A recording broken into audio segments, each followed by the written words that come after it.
bit changed.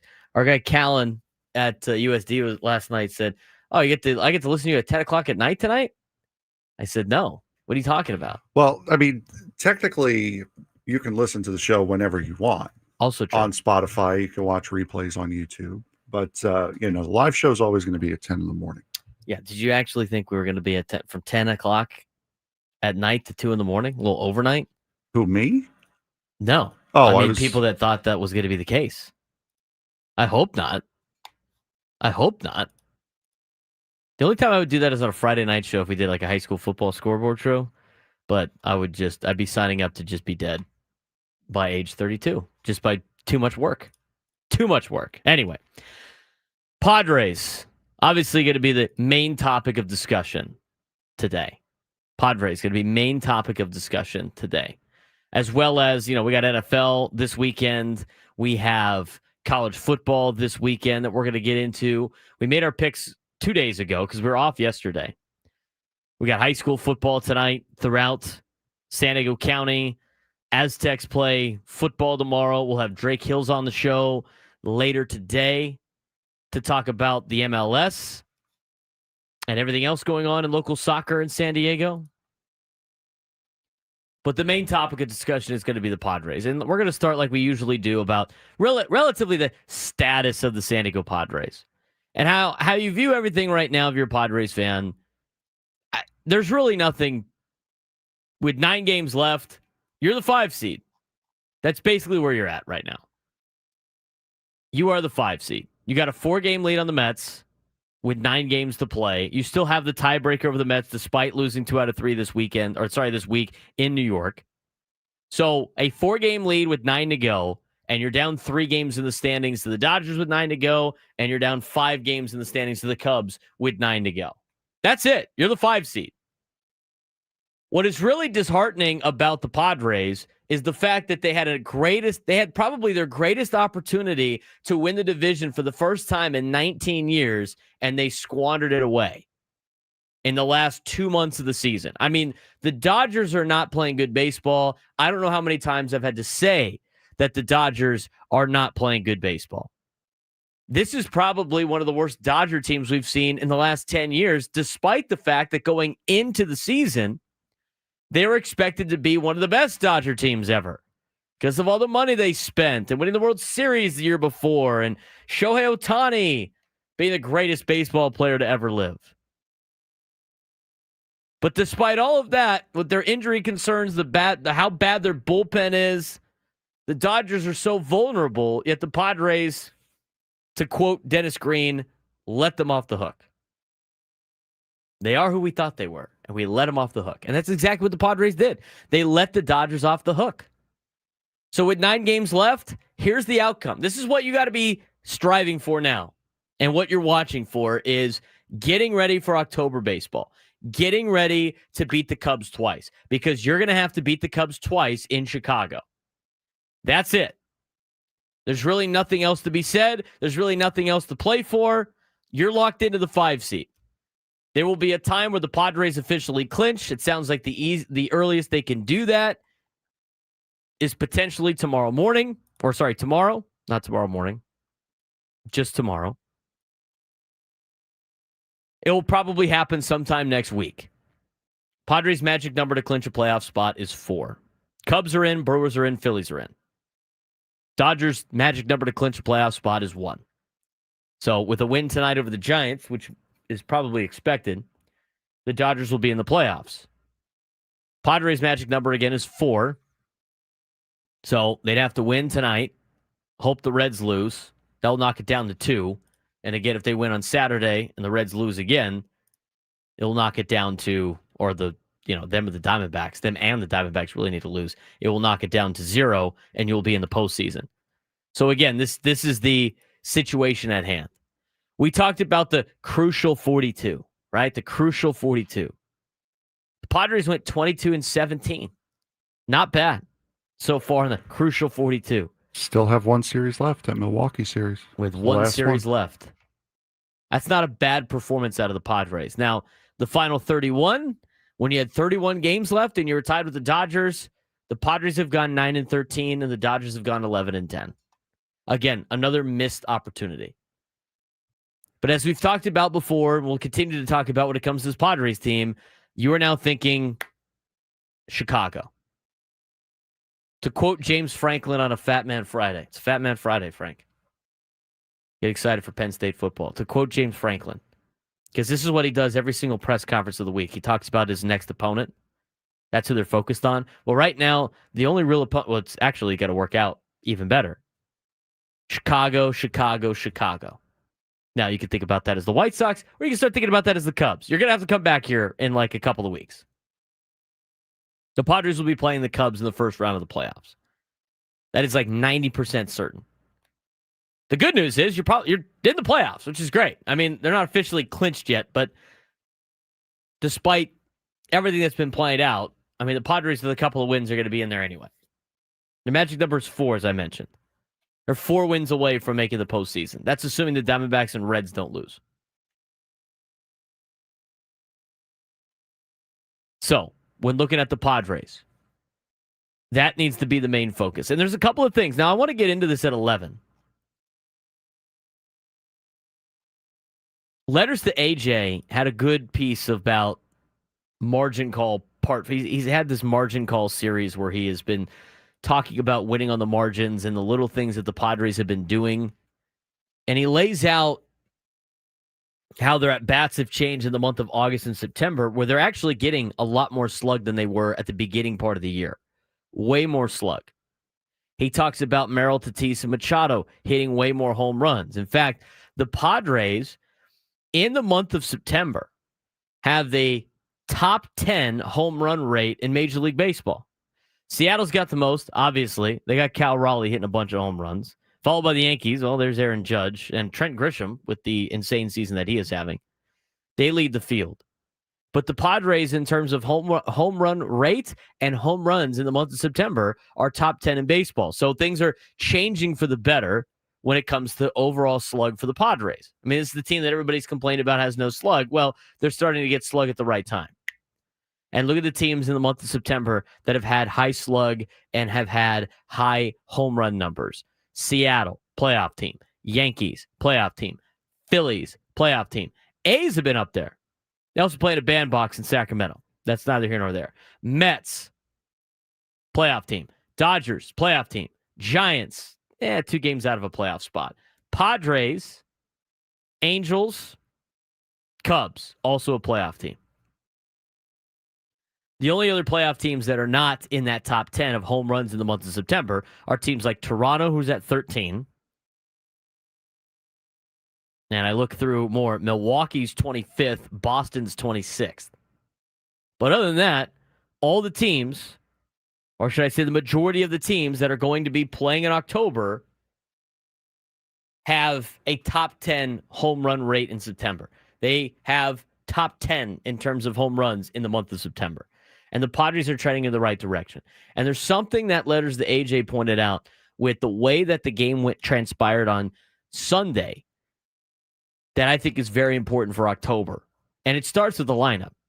It starts with a more modernized lineup for the San Diego Padres that they had on Sunday against the Rockies. And you can say what you want about playing the Rockies, but they were able to do this without Manny Machado and Luis Arraez in the lineup.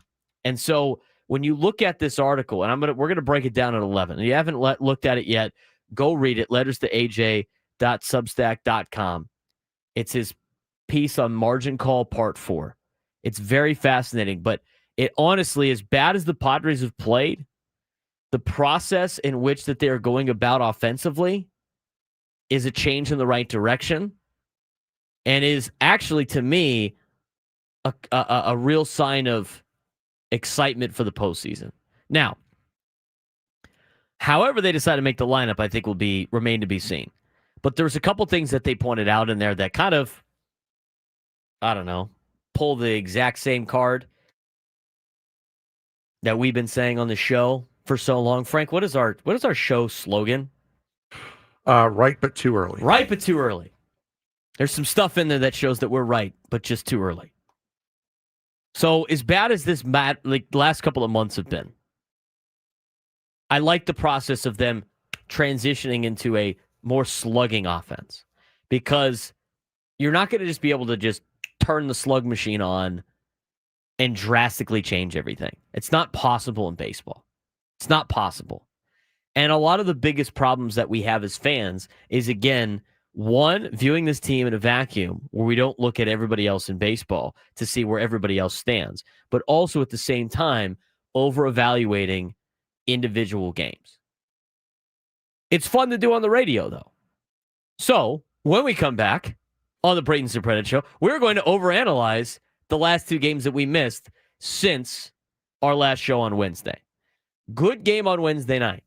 Positive signs. And there were some things that happened in that game, too, that I want to point out that was mentioned in the letters to AJ Substack about the approach, about the lineup change, and about, here's the thing, Padres being a team that can bunt and hit the long ball. At least they've done it in the last month.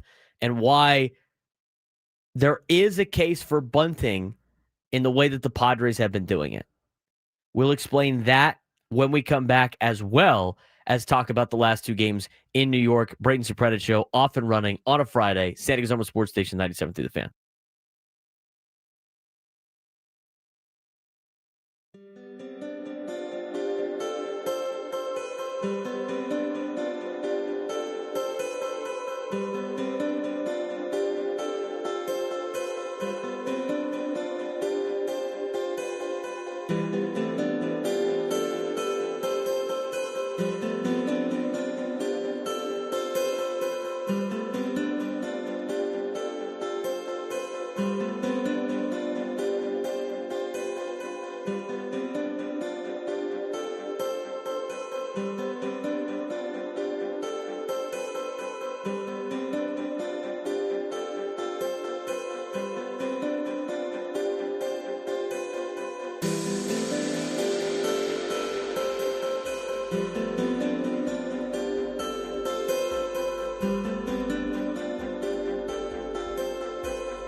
We're going to get to the manager's report later on in this hour. So we'll tell you what happened earlier today on the manager's report with Mike Shildt, refreshed by Eco Water SoCal. We're going to do that when we come back. So yesterday, hopefully everybody enjoyed their Padres day game off day. Frank, did you have a good off day? I know you're trying to read something, but I did, yes. I had a very enjoyable, relaxing day off.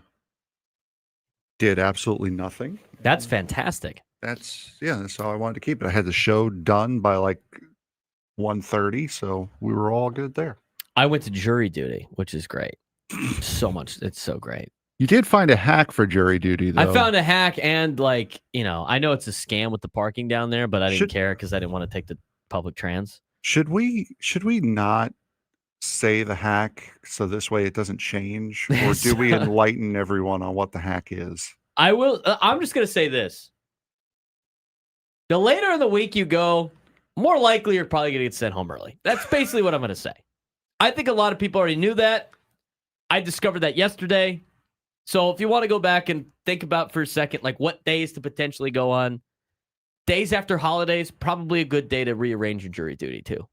The other days, I don't know. Let's think about what's today, what was yesterday. That was the day I went. That is the hack. That's basically what I'm going to say.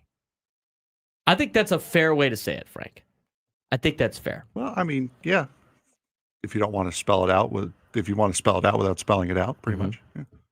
But then again, with the Spotify and with watching on YouTube, yesterday could have been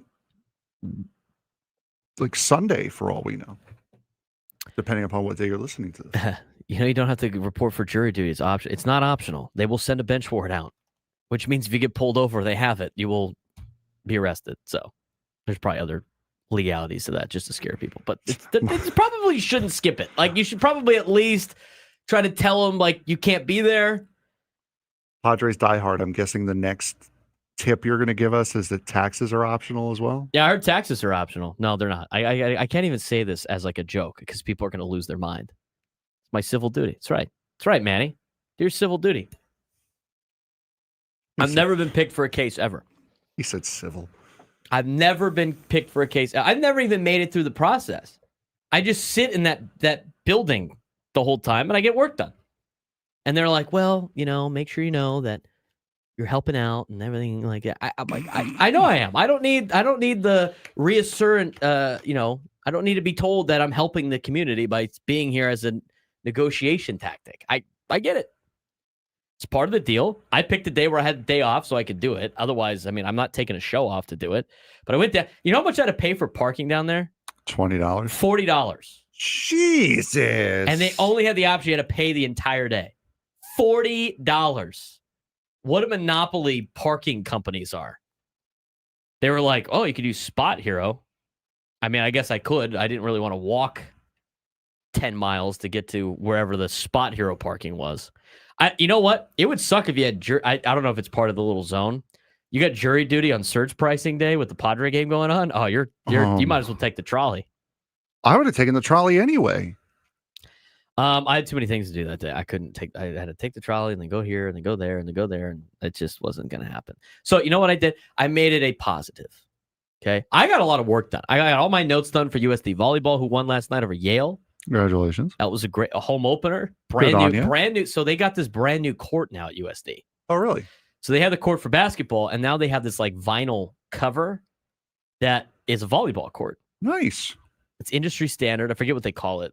They had it in the game notes, and we mentioned it 1,000 times, but it wasn't enough for me to remember off the top of my head what it was. But it's nice. Like, I walked out, and it's like a little mat on top of the court, and it makes it look like the arena is built for volleyball. That's called knowing and not caring. Is what that is. Yeah, it's like tough Terra something. I don't know. So I asked, and all the women on the team are like, "Do we love it? It feels better on your legs, like your body, like when playing on it. You're playing on hard surface could hurt your joints, everything like that. The other thing too is when you slide, you could just go all over the place. Nice. It's great. So they beat Yale. Interesting fact about Yale's head coach, Erin Appelman. She played volleyball at USIU. Do you even know what that is? That is Alliance International University now over in Scripps Ranch. She played there twice for 2 years and then played at San Diego State, class of 1990. Congratulations. She got 3 San Diego girls on the team. Great. There you go. And they have a 3-game road trip here. They played USD last night. They got UC San Diego tonight, and they got San Diego State tomorrow. Nice. How about that? What a great little local connection, huh? Jen Petrie and company got the dub. They're off to a good start. And I'm telling you, like with the new video board at the JCP and the new volleyball, it's a cool place to watch volleyball. So if you have a daughter that plays volleyball, and we have a lot of great local club volleyball programs like Wave and Coast, and I don't know the other ones, but those are the biggest ones I can think of. You watch USD volleyball play. They're 6-3 now. Did Jen recognize you tonight? Jen did. There you go. How about this? I melted in my chair. So they go to a timeout, and at that point they'd switch sides, so they're on the side here. And I'm like, I'm doing some work, and I look up. Jen gives me a wink. I almost melted in my chair. I was like, all right, it worked out. She actually does know who I am. I'm on their Instagram. Like, I do the pregame videos and stuff like that. I just didn't know. I got the wink from Jen Petrie. Night mate. It's great. It's awesome. I told Jack Cronin I was doing the game. He's like, yep, she remembers you. Perfect. We're off to a great start. I mean, to me, it's different. Like, my relationships with the teams at USD are very, like, it depends on the team. Some teams want more access to media, want more stuff done. I'm more involved with those programs. Some programs, like, don't even, like with women's basketball over there, and I haven't been able to talk to Blanche yet, but with women's basketball for a long time, I had no idea. They never talked to me, nothing. Didn't know anybody in the team, nothing. In fact, one of their girls graduated. I did like 3 years of her games. She graduated. She had no idea who I was when she came to be the color analyst for like 3 games until I started talking. And then she was like, "Oh, that voice sounds familiar." I'm like, "Yeah, I've all the highlights you guys would post. That's my voice."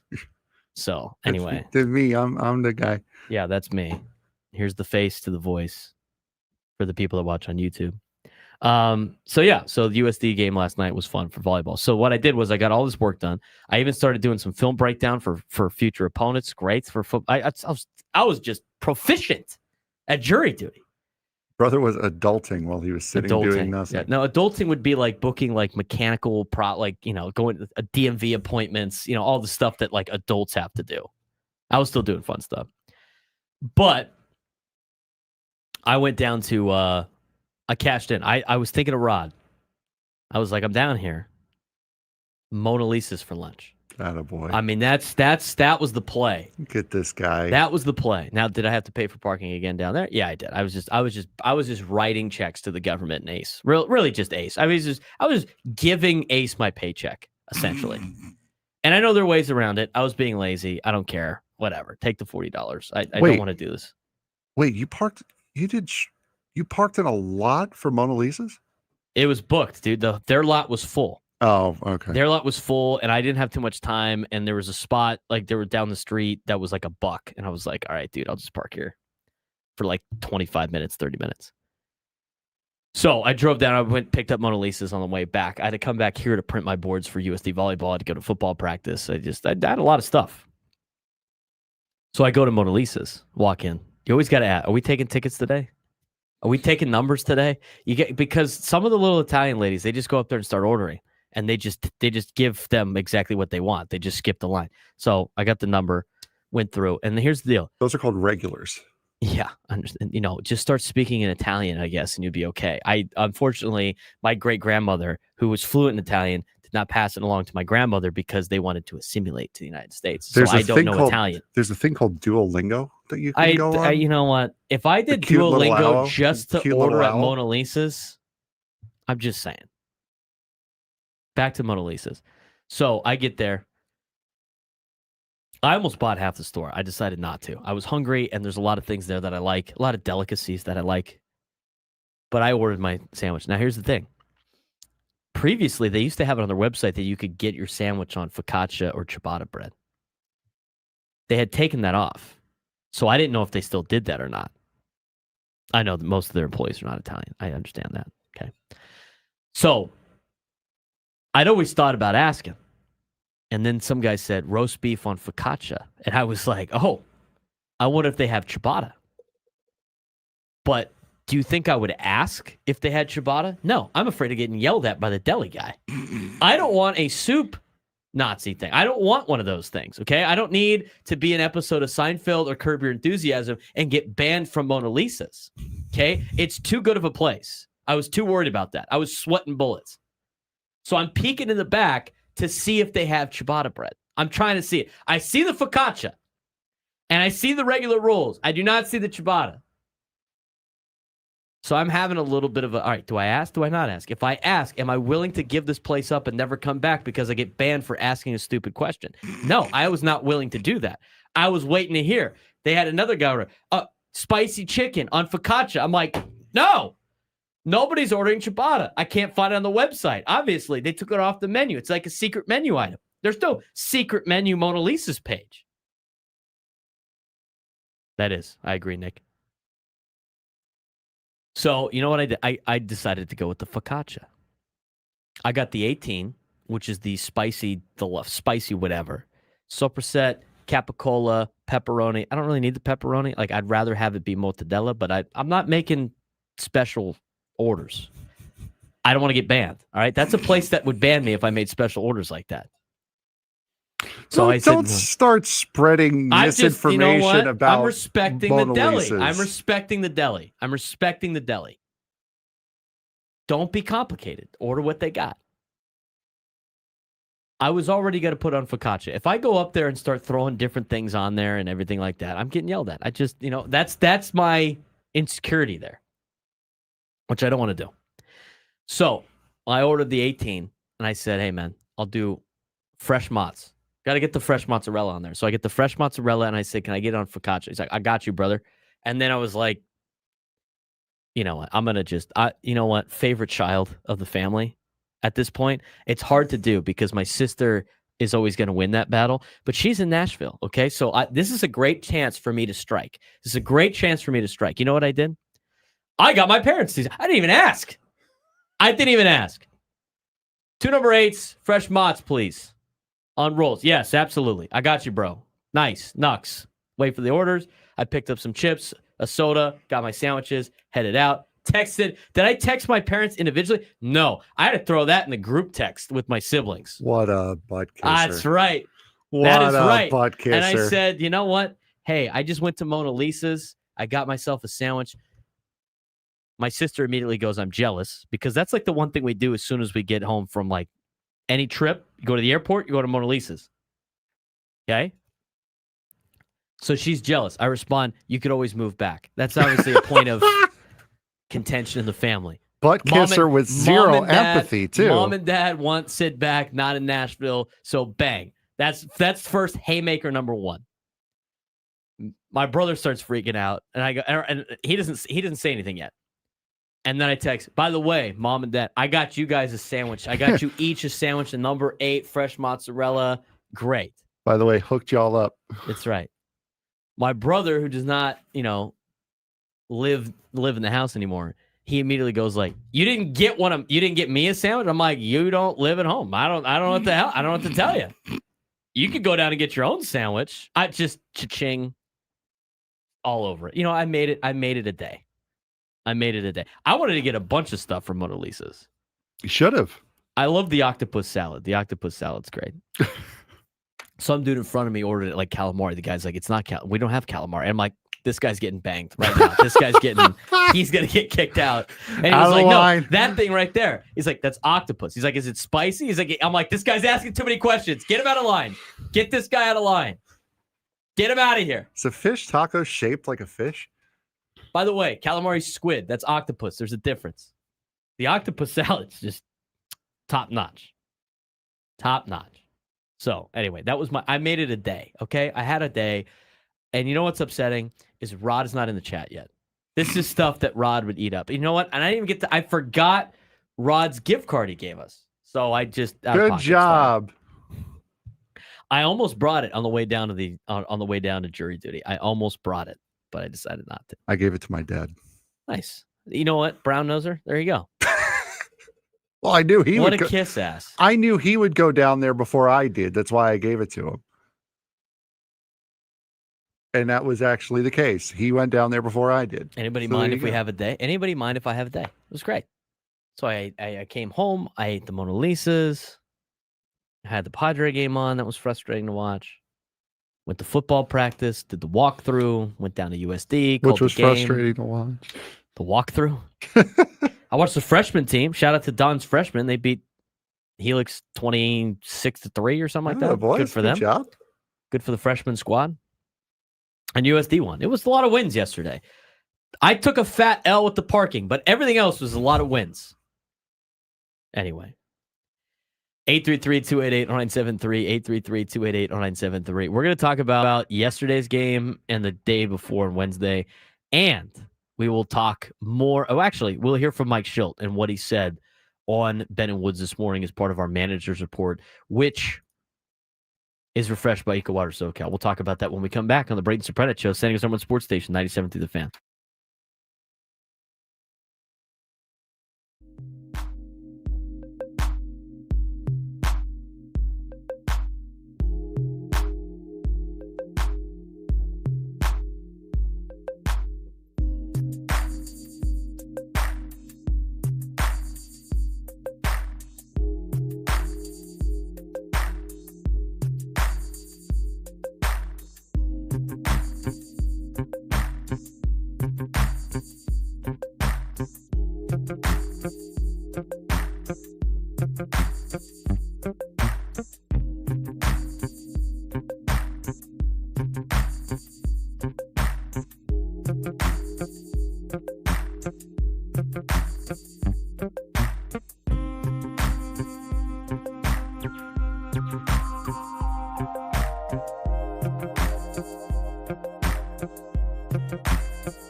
$10:40 on a Friday. He's Frank Marchese. I'm Braden Surprenant. It's Braden Surprenant Show, live and local each and every day from 10 to 2 on San Diego's #1 sports station, 97.3 The Fan. We got some great sound from the morning show today as part of the manager's report. We're going to talk about what happened earlier today on the manager's report with Mike Shildt, refreshed by EcoWater SoCal here in just a second. A lot of things to ask him right now. There's 9 games left. And as I mentioned before, the state of the Padres, right? State of the Padres. And I know I talked about, like, we're going to get into the games against the Mets in the next hour. There's some things that we want to talk about with that was laid out by letters to AJ in his Substack, which was really good.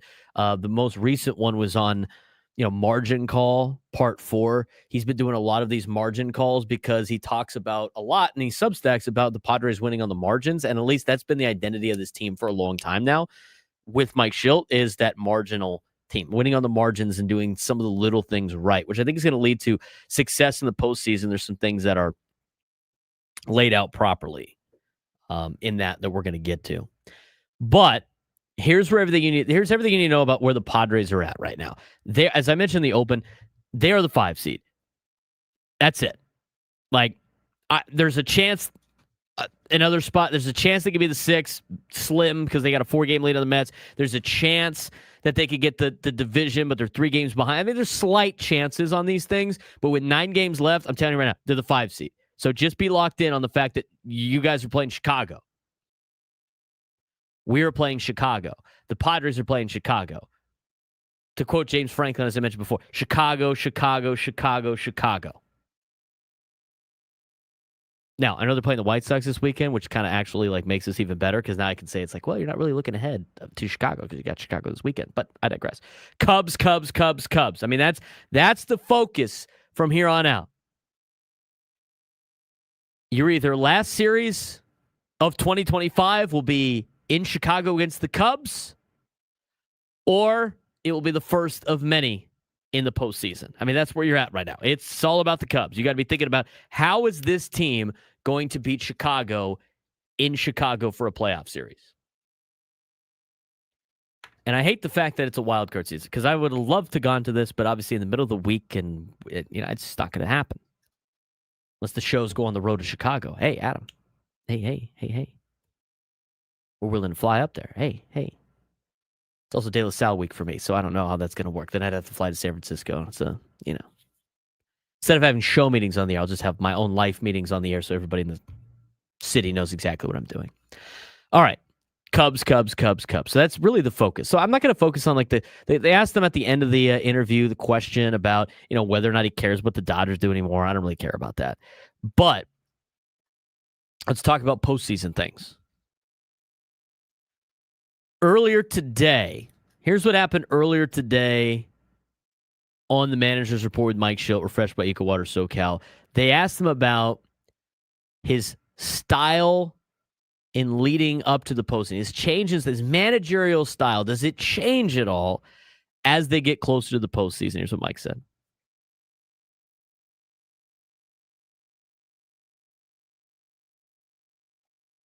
Preparation, and if you get to a certain point in the season, or you get to a playoffs, and you feel like you've got to do something more, you probably hadn't done what you were supposed to do in order to have gotten there. And the body of work for the everyday being important, and the most important game of the year that particular day, mindset, really does lend you to not only getting there, but when you do get there, normalizing. Now, that being said, clearly, the games are a little different in a sense of, it's, you got to go. You got to figure out a way to shake hands and move on and win series. And that's one of the reasons I consistently talk about the importance of winning series and getting better as the series goes, and recognizing what's taking place and giving yourself the best chance to win a series, because that's what it's going to take to advance to get to the playoffs, advance in the playoffs, and win a World Series. So, but the way you operate during some of the playoff games and this time of year can be a little different in the sense of how you navigate, because there's real urgency to each game.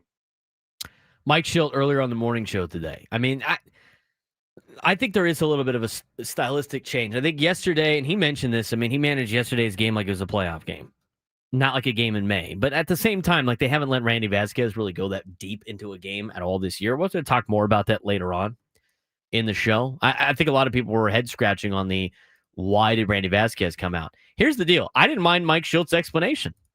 I didn't mind it. It just didn't work. Like, you're upset because it didn't work. The thought process makes sense. And again, I mention this all the time on the air.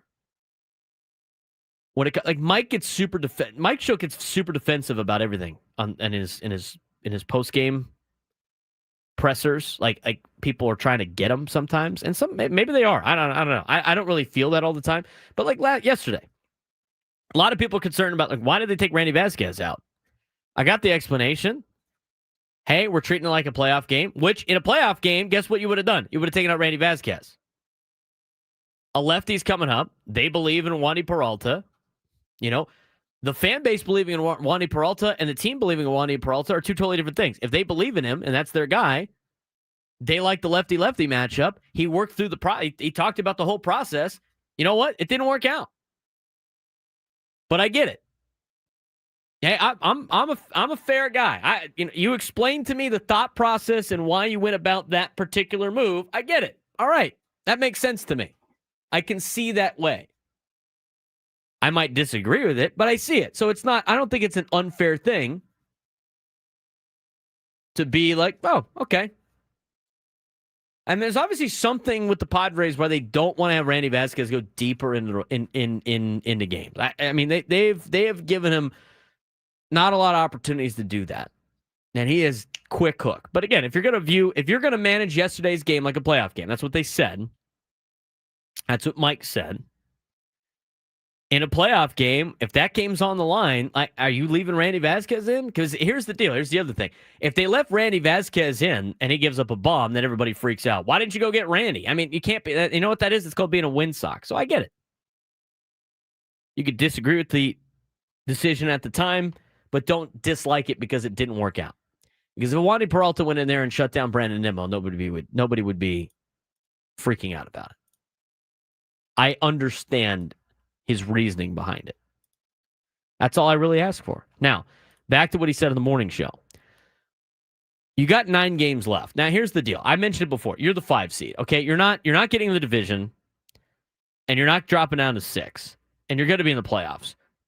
There's really, I mean, aside from just getting yourself ready for Chicago, there's not a lot to be playing for.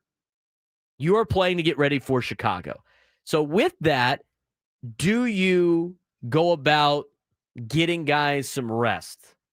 Here's what Mike Shildt had to say. Not difficult. I mean, like I said, we've going back to spring training throughout the course of the season. Again, normalized how we compete. The guys that have come in since the trade deadline have fit right into how we think about playing and their dedication and preparation and competition. And so it's really just go out and continue to play. And always, I just love the way Tatis summarized it. I use it a lot, but just do what the game calls for, and the game it's the best shot we can take every day. That's him talking about whether or not he's going to give guys some rest or if they're going to let them lock in for the next 9 games. The ability to flip the switch in October. We've talked about how difficult that might be. We've seen some teams do that for the Padres before. And again, once you get to the postseason, it's a different season. You can just throw the regular season out. You're starting anew. Does the team have the ability to flip the switch in October? Yeah, I do. I completely think that's the case. Yeah, I mean, when you say turn on, I understand, we started out with like a house of fire, and, that was a high bar that we set, and clearly we want to continue to maintain and work towards that bar. But yeah, I absolutely feel like we can, proverbial catch fire and just take this thing down. So I do believe that, but you've done something well over the course of the season to be where we're at now. So I feel like the consistency, while clearly everybody would like it, including myself, even to be a little better. We're always looking for better, but the body works pretty good. And, let's just go play winning baseball and consistent baseball. And, we do want to be clearly at our best, and I expect that to happen, from here on out. Flipping of the switch. The most interesting clip, I think, is the Dylan Cease deal, because nobody else's starting rotation is really like pitching themselves into a rotational spot in the postseason, with the exception of Nick Pivetta. But Dylan Cease has a couple of starts left, potentially, including one against his former squad in the Chicago White Sox. Is Dylan Cease, who's starting tonight against Davis Martin, is Dylan Cease pitching right now for an opportunity to be on this playoff roster? Yeah, I think that, everybody's in competition, but we do know what we have, and, the stuff plays that Dylan has. And, he's been pitching really better more recently, consistently, and excited to have him pitch tonight, and optimistic about him moving forward. Not a lot of long-winded answers today from Mike Shildt as compared to the last manager's report we had. What's the latest update on Xander Bogaerts? A long-winded answer. Nice. Gaining optimism every day with Bogey. He's been in Arizona since he left on Sunday. When we went to New York, he went to Arizona. That was a travel day for him. And, every day this week he's gotten, some real heavy workload, Monday, Tuesday, and Wednesday, a little lighter day yesterday. But, the summary of it is he's doing almost every baseball activity we'd want him to do, and getting a lot of at-bats from the, the guys over in Arizona that they're participating in what they call bridge camp, and now instructional league starting, I think. But, he's getting a lot of at-bats, getting his ground balls. He's getting on the bases. So he's getting closer, and he's recovering well. The thing that was really, fired us up and we were excited about was, he had a more of an aggressive day, and then the next day felt good. Had another aggressive day, so back-to-back aggressive, a lot of more intensity rather. And then the following day felt even better. So the recovery component has been favorable for Xander, and that's clearly good news. And, we'll see and make sure he's still progressing. And, to your point, he's a guy that we do rely on. He's been a guy that's been out for a while, and, we've been able to do some things and get a little bit creative with Crony going over to short, Louis going to second, and that's been good, and creates a little more opportunity for another left-handed bat in there. But you are talking about a guy in Bogey that has been a mainstay in our lineup the last couple of years, that's contributed to winning and has 2 world championships under his belt, and those kind of experiences and that kind of player is going to be good to get back. That's all great news on Xander Bogaerts. This team could use him back in the lineup. Help lengthen the lineup a little bit. I mean, I got to look at like what the record is without Xander Bogaerts in the history of the Padres for the last couple of years. But when he's out, they don't win, or they play like 500 ball. I mean, he's obviously a major impact on this team. Shame we traded him back in June, though. That is a shame. It's a shame we traded him back in him. June. Yeah, we DFA'd that guy, but he's going to be helping us out in the playoffs, which is great.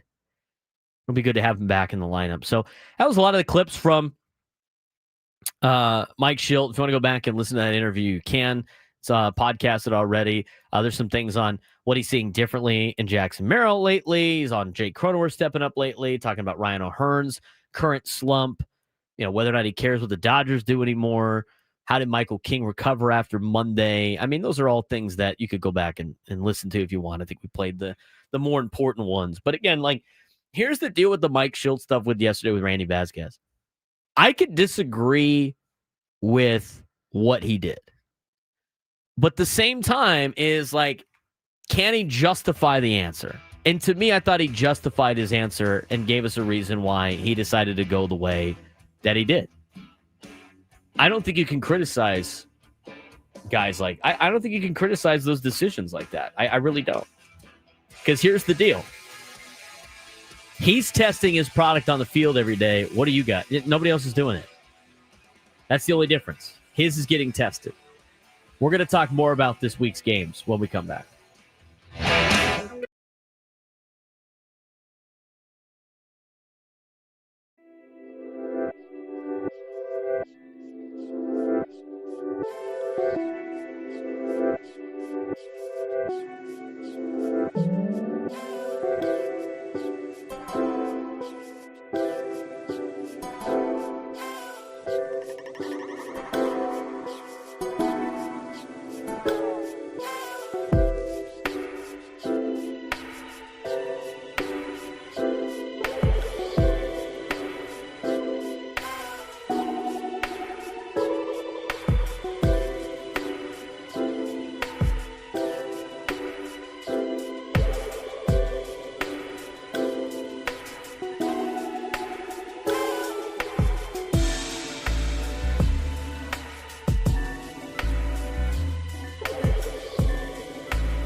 Can't count on much, but you can always count on Sundays with the NFL on CBS and Paramount Plus. Stream your local NFL game live every Sunday all season long, starting at just $30 for your first year. That's like $250 a month. Visit ParamountPlus.com/NFL to get started today. All right, Frank. Let's talk about this. Let's talk about the games that we saw in New York. Okay, we didn't get to. It's funny. One of my friends was like, "Oh, it's a shame you don't get to talk about the game that they actually did well in." I said I could. I mean, it seems like a couple of days ago, but they actually looked decent in the other game. And there's a couple of things that played out in that game that I do want to talk about. But like overall, the series in New York, by the way, you are the biggest curse when it comes to things that are guarantees. What did I do? You guarantee that the Padres are going to take 2 out of 3 against the Mets. I did the same exact thing when they were here. You also guaranteed that the Rockies Did I We're not going to beat the Dodgers. The Rockies were not going to beat the. You can't rely on the Rockies beating the Dodgers. We both said that. Okay, that's happened. just common sense. Yeah, like, but you know on. what? I'm going to need you to change your approach on some things here. Since you're Nostradamus in the opposite effect. No, that would be Nostradum. With a 3-letter word after that. Yeah, might have been. All right. So. We're going to blame the Mets. He didn't wear the Mets jersey, and the Mets took 2 out of 3. So let's throw Frank to the wolves here and blame him. I'm not saying. I'm just saying. I'm just a guy, dude. Just talking about sports. Leave me alone. All right. Let's talk about the game on Wednesday. That was the game in which the Padres won. That was the game in which the Padres got a grand slam and a Manny Machado. We're going to talk about that in a little bit more detail. Pivetta gave up 3 home runs, which is not awesome, but they were all solo shots, so you could take that. Power sticking around. We're going to talk about what letters the AJ said about the power. Went 4 for 8 with runners in scoring position. Multi-hit games from 5 different players. Top 3 in the lineup were 7 for 12 with a home run, 4 RBIs, 4 runs scored, and 3 walks. This is the team that a lot of people want to see. This is the team that a lot of people think that the Padres could potentially be. Unfortunately, this is the team that has not shown up more than once in a week. This is not the team that's consistently been showing. When this team plays like that on Wednesday, they can do damage in the postseason. But unfortunately, they haven't been able to do that for multiple days in a row. Your reaction of Wednesday? No, I think you pretty much said it all. I mean, it's not ideal, obviously, to see Nick Pivetta giving up 3 home runs in a single game. One of them being reviewed, I believe. But yeah, I mean, that's just, with it being solo home runs, you can live with it. It's not like he gave up solo home runs to Luis Torrens and Luis Angel Acuna. He gave them up to Juan Soto and Pete Alonso, who, by the way, Pete Alonso got the Padres in the first inning of every single game this series. Why you continue to pitch to him, I have no idea. But it's not just him, though. I mean, the Padres pitcher is getting ambushed in the first inning right now. Yeah. I mean, this is now a trend where opposing teams have jumped out with a home run early in games in the first inning. And they've done it against everybody. Cincinnati? They did it against Yu Darvish. They did it against Nestor Cortez. They've done it against Nick Pivetta. I mean, they did it against everybody. They're getting ambushed early. So what are teams jumping on early here? Tony Gwynn Jr. and Jesse Agnew were talking about this with Mason Miller, that the Mets didn't even want to swing in a slider. They're just sitting fastball the whole time. So what about the scouting report on the Padres pitching is getting these teams to ambush the starters early and often? I would need to go back and look at game reports, but maybe it's a lot of fastballs in the first inning to get going. Maybe there's a trend as to starting the number 2 hitter off of the slider just to try to mix pitches in. Maybe that's there has to be some trend that other teams are seeing that is causing this. Or Ruben Niebla is playing 4D chess, setting these guys up. Yeah. Cincinnati, you're not going to make the playoffs, so let me set you guys up. Putting it on tape early. These guys are going to see the tape.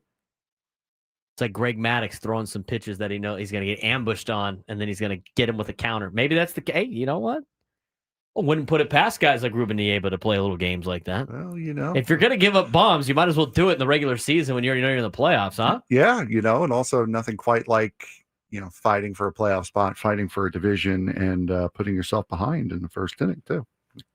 They obviously, quite like it. The fight for the division has been like just. I'm just saying, like, you're still within reach of the division. You're just, and you're just giving games away in the first inning, forcing your guys to play from underneath all game.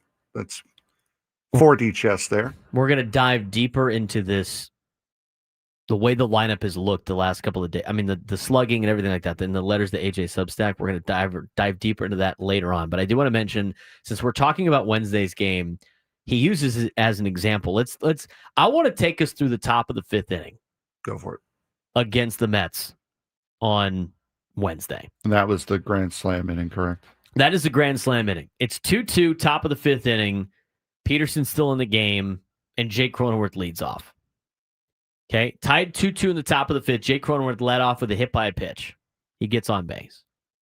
Elias Diaz was up next. He had grounded into a double play in his last at-bat, and the Padres opted to have him sacrifice bunt Cronenworth to second base. Now, fair.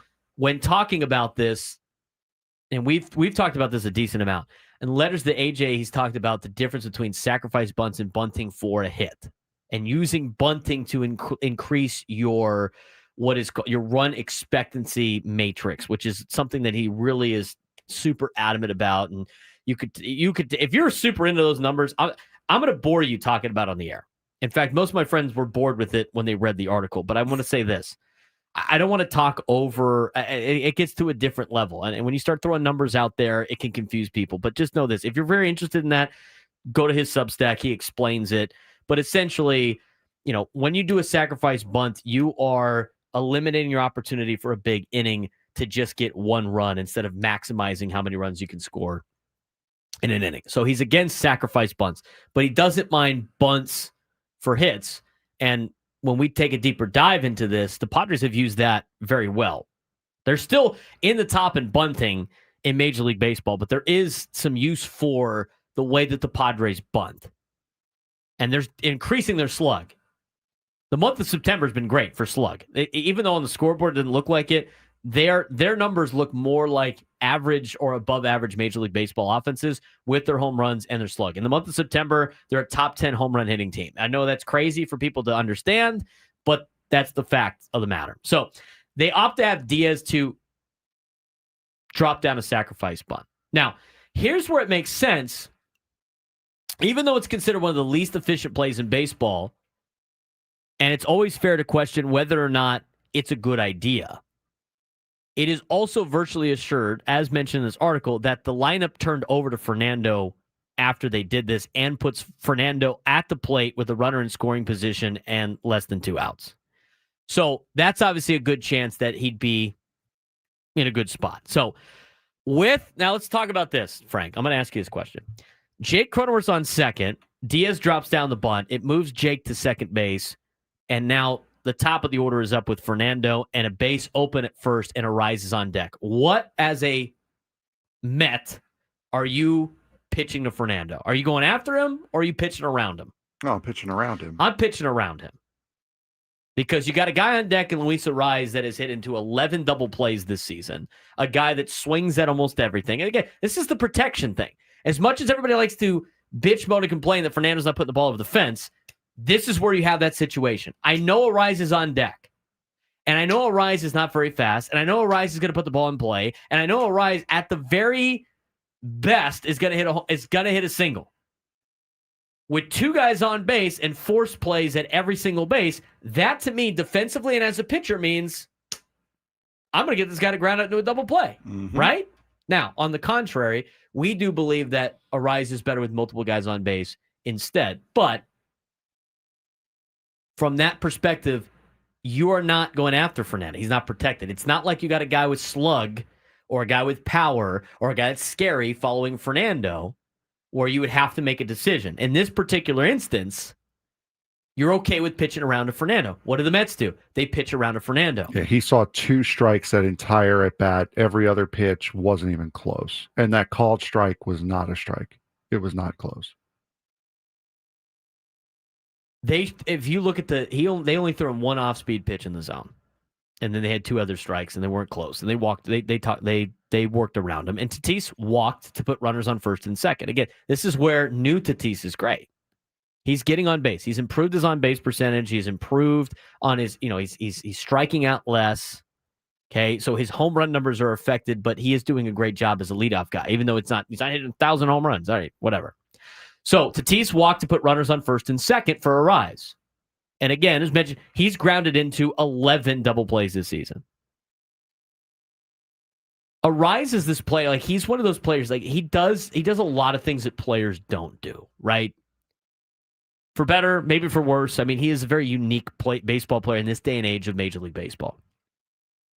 One thing he always does is survey the opposing defensive alignment before stepping to the plate. He does it all the time. Go back and watch the highlight. I mean, you take a look. He sits there and he looks at the entire infield and where the other team is aligned. He does it like he's playing men's softball, like the ball's pitched underhand and he'll place it wherever he wants. And most of the time, he really can. So in the Substack, it shows the picture of what he exactly saw. And here's the thing. This is going to go back to the bunting deal. He's got the third baseman way off of third base.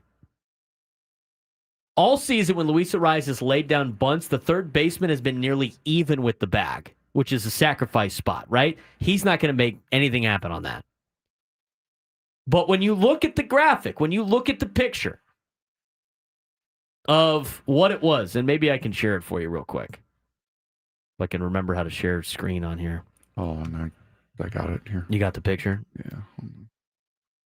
We're going to show you on YouTube exactly how far off the third baseman was for the Mets.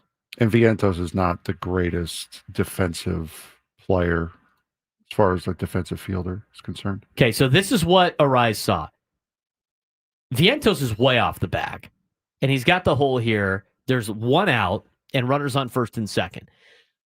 As letters to AJ lays out in terms of the overall lineup of how far players got to be, defensively, it's like average start distance around like 129 feet from third base. That's a perfect spot to drop down a bunt for a hit. Not for a sacrifice. That's for a hit. So Arraez sees this, and then know what he does as we go back to our normal screen. Arraez comes up with an 0-1 count, drops down a bunt. Vientos charging, has no play as he is able to beat Peterson. That's the thing. You have to be able to beat the pitcher. And Arraez does that. And now, with Arraez dropping down a bunt, this is for a hit. That's not a typical Luis Arraez sack bunt. It wasn't a sacrifice at all. Reading the terrain, taking the right club out of the bag. And we're going to talk about that a little bit later. All of a sudden, the run expectancy change was more than that of a leadoff double. Because now you have bases loaded with one out. Now, if you had a leadoff double, okay, and this is he pulls up the run expectancy matrix. I don't want to bore too many people with that. But with the runner on second and no outs, you're expected to score 1.12 runs that inning. With the bases loaded and one out, you're expected to score 1.61 runs that inning. So, what you got was Cronenworth got hit by a pitch. They advanced him to second on the sacrifice bunt, which means top of the order is up. Fernando with Arraez on deck and one out. The strategy there is to pitch around Fernando to attack Luis Arraez. They pitch around Fernando. He gets on base. He works a walk. Arraez, noticing the defense was not ready for a bunt and was playing off, he drops down a bunt for a hit. So now you have the bases loaded with one out, and it increases your run expectancy to 1.61 during that inning. And now, here's the deal. With run expectancy, that is assuming that an average Major League Baseball player is coming up. Who, Frank, bats after Luis Arraez? Manuel Arturo Machado. Is Manuel Arturo Machado an average baseball hitter? Is he an average hitter in Major League Baseball? No, he's not. No, he is not. He is definitely an above average hitter. In fact, some of them were early to say he's a future Hall of Fame hitter in Major League Baseball. I don't think some are willing to say that. I think that's a lock. It's not a guarantee. Nothing's a guarantee, so I have to throw it out there. So then you got Manny Machado up with a 3-2 count. The base is loaded and 1 out. What does he do? He deposits a off-speed pitch into left center field. Padres get a 4-run inning. And again, that is them utilizing some small ball. That is them utilizing some different outcomes. And that, as laid out in this margin call by letters to AJ, that we'll tie deeper into a dive later on this hour when talking about the game against the Rockies, because I think a lot of that has to do with lineup construction, which I think is great. The question is, what club are you pulling out of the bag? This Padres team has the ability to do multiple things. I said that in April. I said in April, you like a team that could do it all. And right now, they're adding more home runs to their repertoire. They're letting these guys swing for the fences. They're letting them swing for high slug. They have spent the entire year playing small ball, knowing how to bunt. And now you have an overall all-around team built for October of being able to do whatever the game throws at them and understanding that they get the caddy telling them what club to use. We swinging deep, we working a walk. We dropping down a bunt for a hit, we're trying to drop it down a bunt for a sacrifice. I mean, that all played out in that inning. A hit by a pitch, which led to a sacrifice bunt, which led to a pitch around Fernando for a walk, which led to a rise, noticing that Vientos was more than way off the bag, to drop down a bunt for a hit, to get bases loaded for Manny Machado in a tie game, 2-2. He deposits ones over the fence, swinging for the fences. It's a grand slam. Padres win that game. They put up 4 runs in the 5th inning. That's laid out. And from that particular sequence, you have seen now what the Padres are capable of doing. And that's what I wanted to talk about specifically with Wednesday's game. When we come back, we'll talk a little bit about Thursday's game, yesterday's game, and a little bit later on, we'll get to this entire take the right club out of the bag as laid out by letters to AJ. That's coming up next on the Braden Surprenant Show, San Diego's #1 sports station, 97 through the Fan.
All right, so we talked about Wednesday's game. Kind of give you a deeper dive into the game within the game right there. We're going to talk more about that when we come back. Let's talk about Thursday's game. Here's the deal. I understand, and people are upset that I said this, but I understand the decision made by Mike Shildt. I get it. I don't agree with it, but I get it. And to be honest with you, I'm a fair guy. Okay, I get the explanation of why the Padres did. All right, fine. That's the path that they wanted to take. I don't think you could really criticize too much on a different way to do something. If they seem incompetent, they can't defend their decision, then I think you could make a comment about it. But let's talk about yesterday's game. Now, some of the notes that Frank put down in his evaluation of yesterday's game, we'll get to this. The one that's really glaring to me, and this is the biggest talking point of yesterday's game with the Padres, was the completely unforced bullpen game that they decided to go about with. When looking at yesterday's game between the Padres and the Mets, okay, Padres went down 1-0 again. Got ambushed again in the first inning. The starting pitcher got ambushed again in the first inning, which we've seen now a handful of times. And you look at how the game transpired. Padres ended up tying it back up in the third inning. But then you get to the bottom of the third inning. This is where, your starting pitcher, you're in a position right now where your starting pitcher in Randy Vasquez kind of needs to help the bullpen out, right? There's 9 games left. You want your bullpen fresh for the playoffs, and everybody keeps saying how they got to have the bullpen fresh, and you can't overuse the bullpen, and they're going to run out of gas and everything like this. This is a great opportunity to have at least get through 3 innings. But Randy Vasquez goes through 2 1/3. They decide to take him out in the third inning, and now all of a sudden it's a bullpen day, and there's no off day tomorrow or the next day. They're playing today. So again, top of the first inning, Padres get a couple of hits, can't do anything with it. Bottom of the first, ground out. Pete Alonso hits a home run again. Other teams' batters ambushing Padres pitching. Top of the second, get a hit. Can't do anything else with it. Bottom of the second inning, only give up one. They give up a leadoff single to Mark Vientos. Randy Vasquez settles in, gets the next 3 guys out. Top of the third, Padres able to get a run on a sacrifice fly by Luis Arraez. That scores Fernando Tatis Jr. We're tied at 1. Bottom of the third inning. Things start to not go very well for Randy Vasquez, but again, it's like, I think in the third inning is a time where he could probably work himself out of some problems here. Cedric Mullins hits a single, and then Lindor singles, and it puts runners on second and third, as Lindor was able to advance on a throw. Juan Soto comes up, and he grounds out to Arraez. Brings in a run. Mets have a 2-1 lead. Then Pete Alonso walks. And they probably were trying to pitch around him because they wanted to bring in, I guess, Wandy Peralta. So now you got bases loaded. with 1 out, Randy Vasquez pitching. And they decide to go to Wandy Peralta. Now, the explanation from Mike Shildt after the game was talking about how they were treating this like a playoff game and a playoff kind of vibe. And with a playoff game, you get into trouble, you're going to your bullpen because your bullpen's legit. But to me, I think that would be different if the Mets weren't winning. I'd rather take my chances with Randy Vasquez. I don't think Randy Vasquez gives up a home run. I mean, he is a pitch-to-contact guy, and he lets guys get themselves out.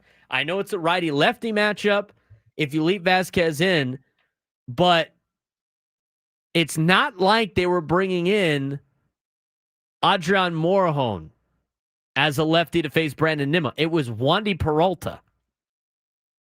Now, this is what I said before.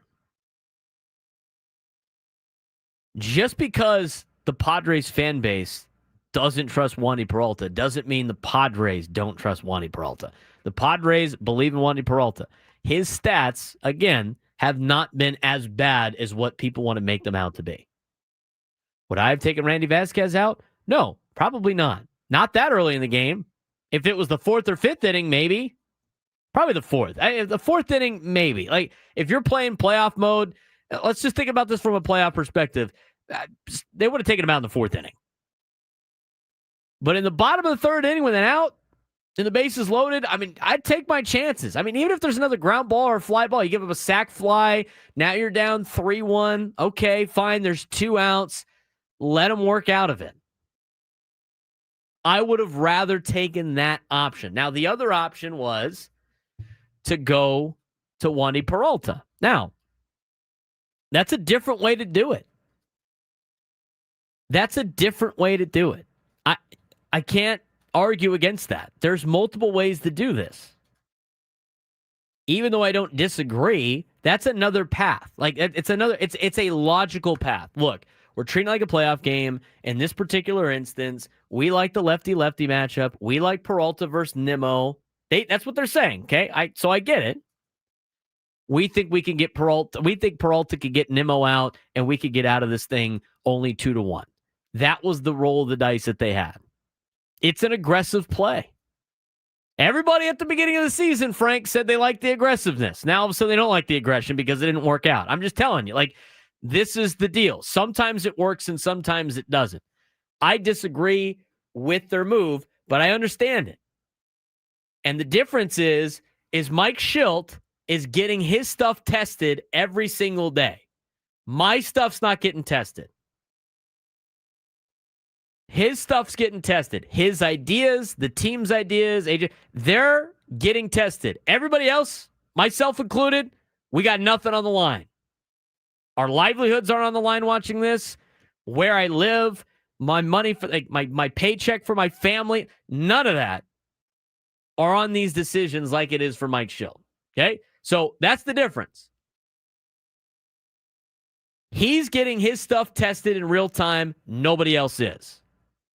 So I will defend Mike Shildt in that particular mess. Again, if he came out and gave me some BS answer, we'd be talking about how dumb that move was. But you know what? He gave me a logical explanation. I disagree with it, but I understand it. Okay, I can understand that. It's not what I would do, but I can understand it. I'm not going to call him an idiot for it. That's not an idiot move. It's not. He's not stupid for doing that move. He's not. It's a different way to do it, and it didn't work out. That wasn't a bonehead move. Do I disagree with the move? Yes. But if he comes in, Peralta, and he strikes out Nimmo, and he gets Vientos to pop up or whatever it may be, and they get out of there 2-1, everybody's talking about what a great move it was. That to me is the difference. I don't think anybody out there that's been criticizing this play, and again, I disagree with the move. Relatively on your side, but I'm a fair guy. I don't think we'd have anybody bitching, moaning, and complaining about it if it worked out. Nobody would care. Nobody would have been like, that was so stupid. We got so lucky that Wandy Peralta got these. Nobody would have said anything. But it didn't work out. Don't be a windsock. And that's aggressive. We're going to the bullpen fast. That's aggressive. Letting this guy run out, a little conservative. Again, I disagree with what the move was, but I don't mind the thought process. It makes sense to me. When laid out the way that their process was, it makes sense to me. You had some opinions on this. You obviously didn't. We both agree, I think, that we didn't like the move, but I think Mike Shildt justified it. I'm like, okay, you know what? That's the plan they took. Here's what confused me about the move is if you're going to do that with somebody, why is it Randy Vasquez? A guy who's not going to be pitching in the postseason.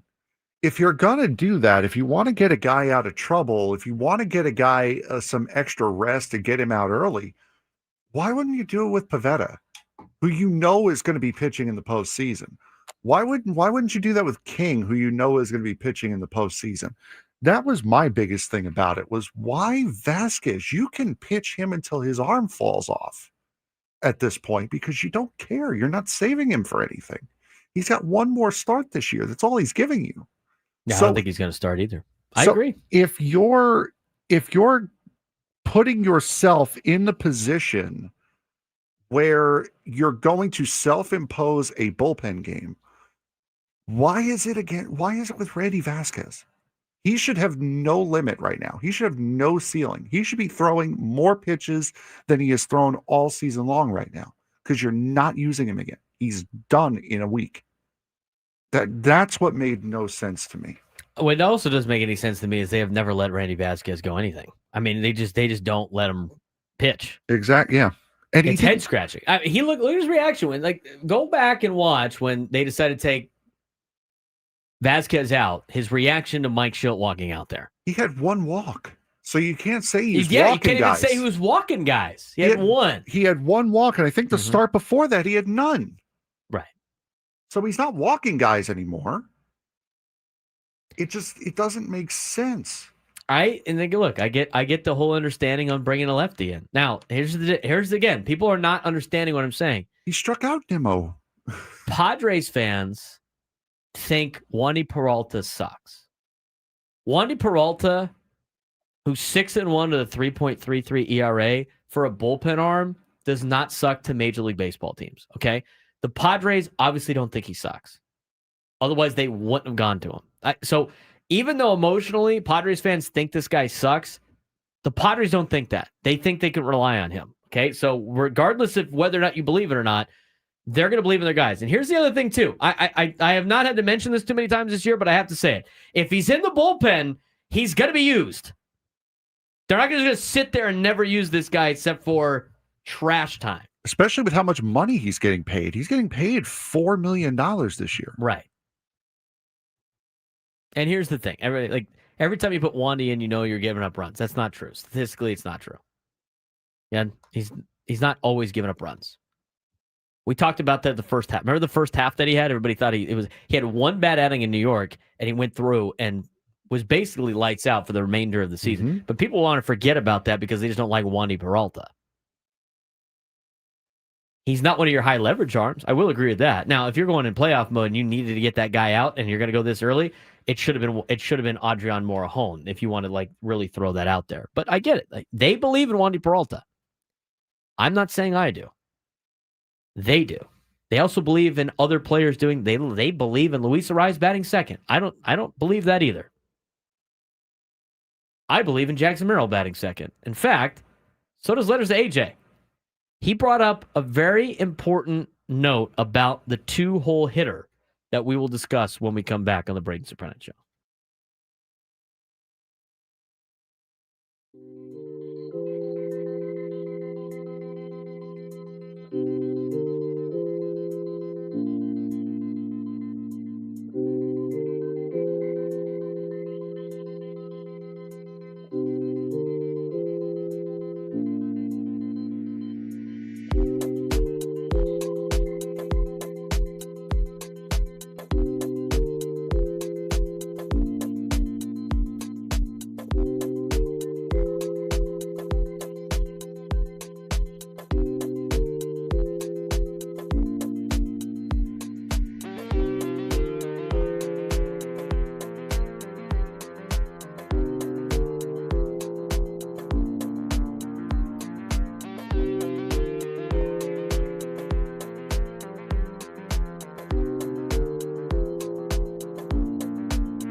11:42 on the Braden Surprenant Show, live and local each every day from 10 to 2 on San Diego's number one sports station 97 through the Fan.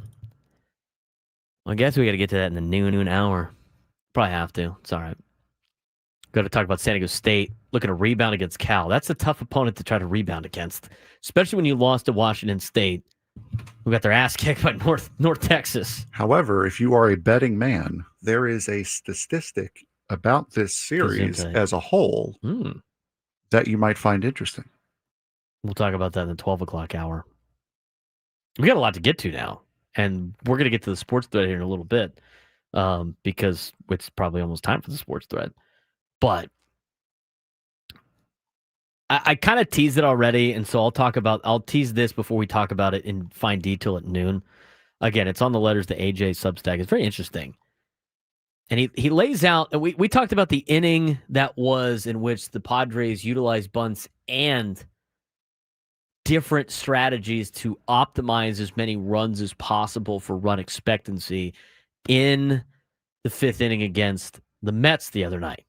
And that's on Wednesday when the Padres put up 4 runs in that inning, when they much needed 4 runs. He does the same thing on Sunday's game with the Padres, but talks a little bit more about lineup construction. And this is Sunday's game against the Rockies.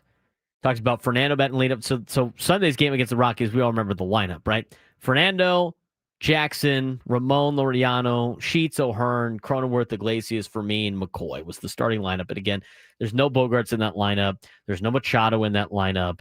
And Machado and Arise both had the day off. But it was interesting about the number 2 batter for the Padres. Now, here's the thing. A second spot in the order has become the most important spot in the eyes of many teams. Second spot nets nearly as many plate appearances as the leadoff spot, with significantly a higher percentage of at-bats coming with runners on base. We like Luis Arraez hitting with guys on base. I like Luis Arraez hitting with multiple guys on base. I would rather have Luis Arraez bat in a spot where there is a higher percentage chance that there's going to be runners on base. He goes through, based on batting order position, how many plate appearances they have per game with the bases empty, how many plate appearances with runners on that they average, and what percentage they have at bats or plate appearances with runners on base. You look at the leadoff spot, obviously it's going to be the least amount of percentage, with 36% of their at bats are going to come with runners on base. They have 3.11 plate appearances with the bases empty and a 1.72 plate appearances with runners on base. You look at the number 2 spot, obviously that grows. And they get to the 4th spot in the order. And the 4th spot in the order, 51% of their at-bats come with runners on base. 51%.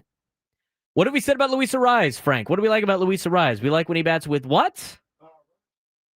With the mic on, first of all. Runners on base. Runners on base. Where have we been saying you should bat Luis Arraez for the last, 3 or 4 months? I've been saying 7, but 4 through 7. Now, look at it again. The 4th spot has the most at-bats or plate appearances, runners on base, 51%. The 5th spot's 48%. It's the same as the 3rd spot. The 6th spot in the order is 46%. Again, still one of the better spots. 7 in the order is actually the 3rd highest. 2.2 plate appearances with the bases empty, 1.94 with plate appearances with runners on base.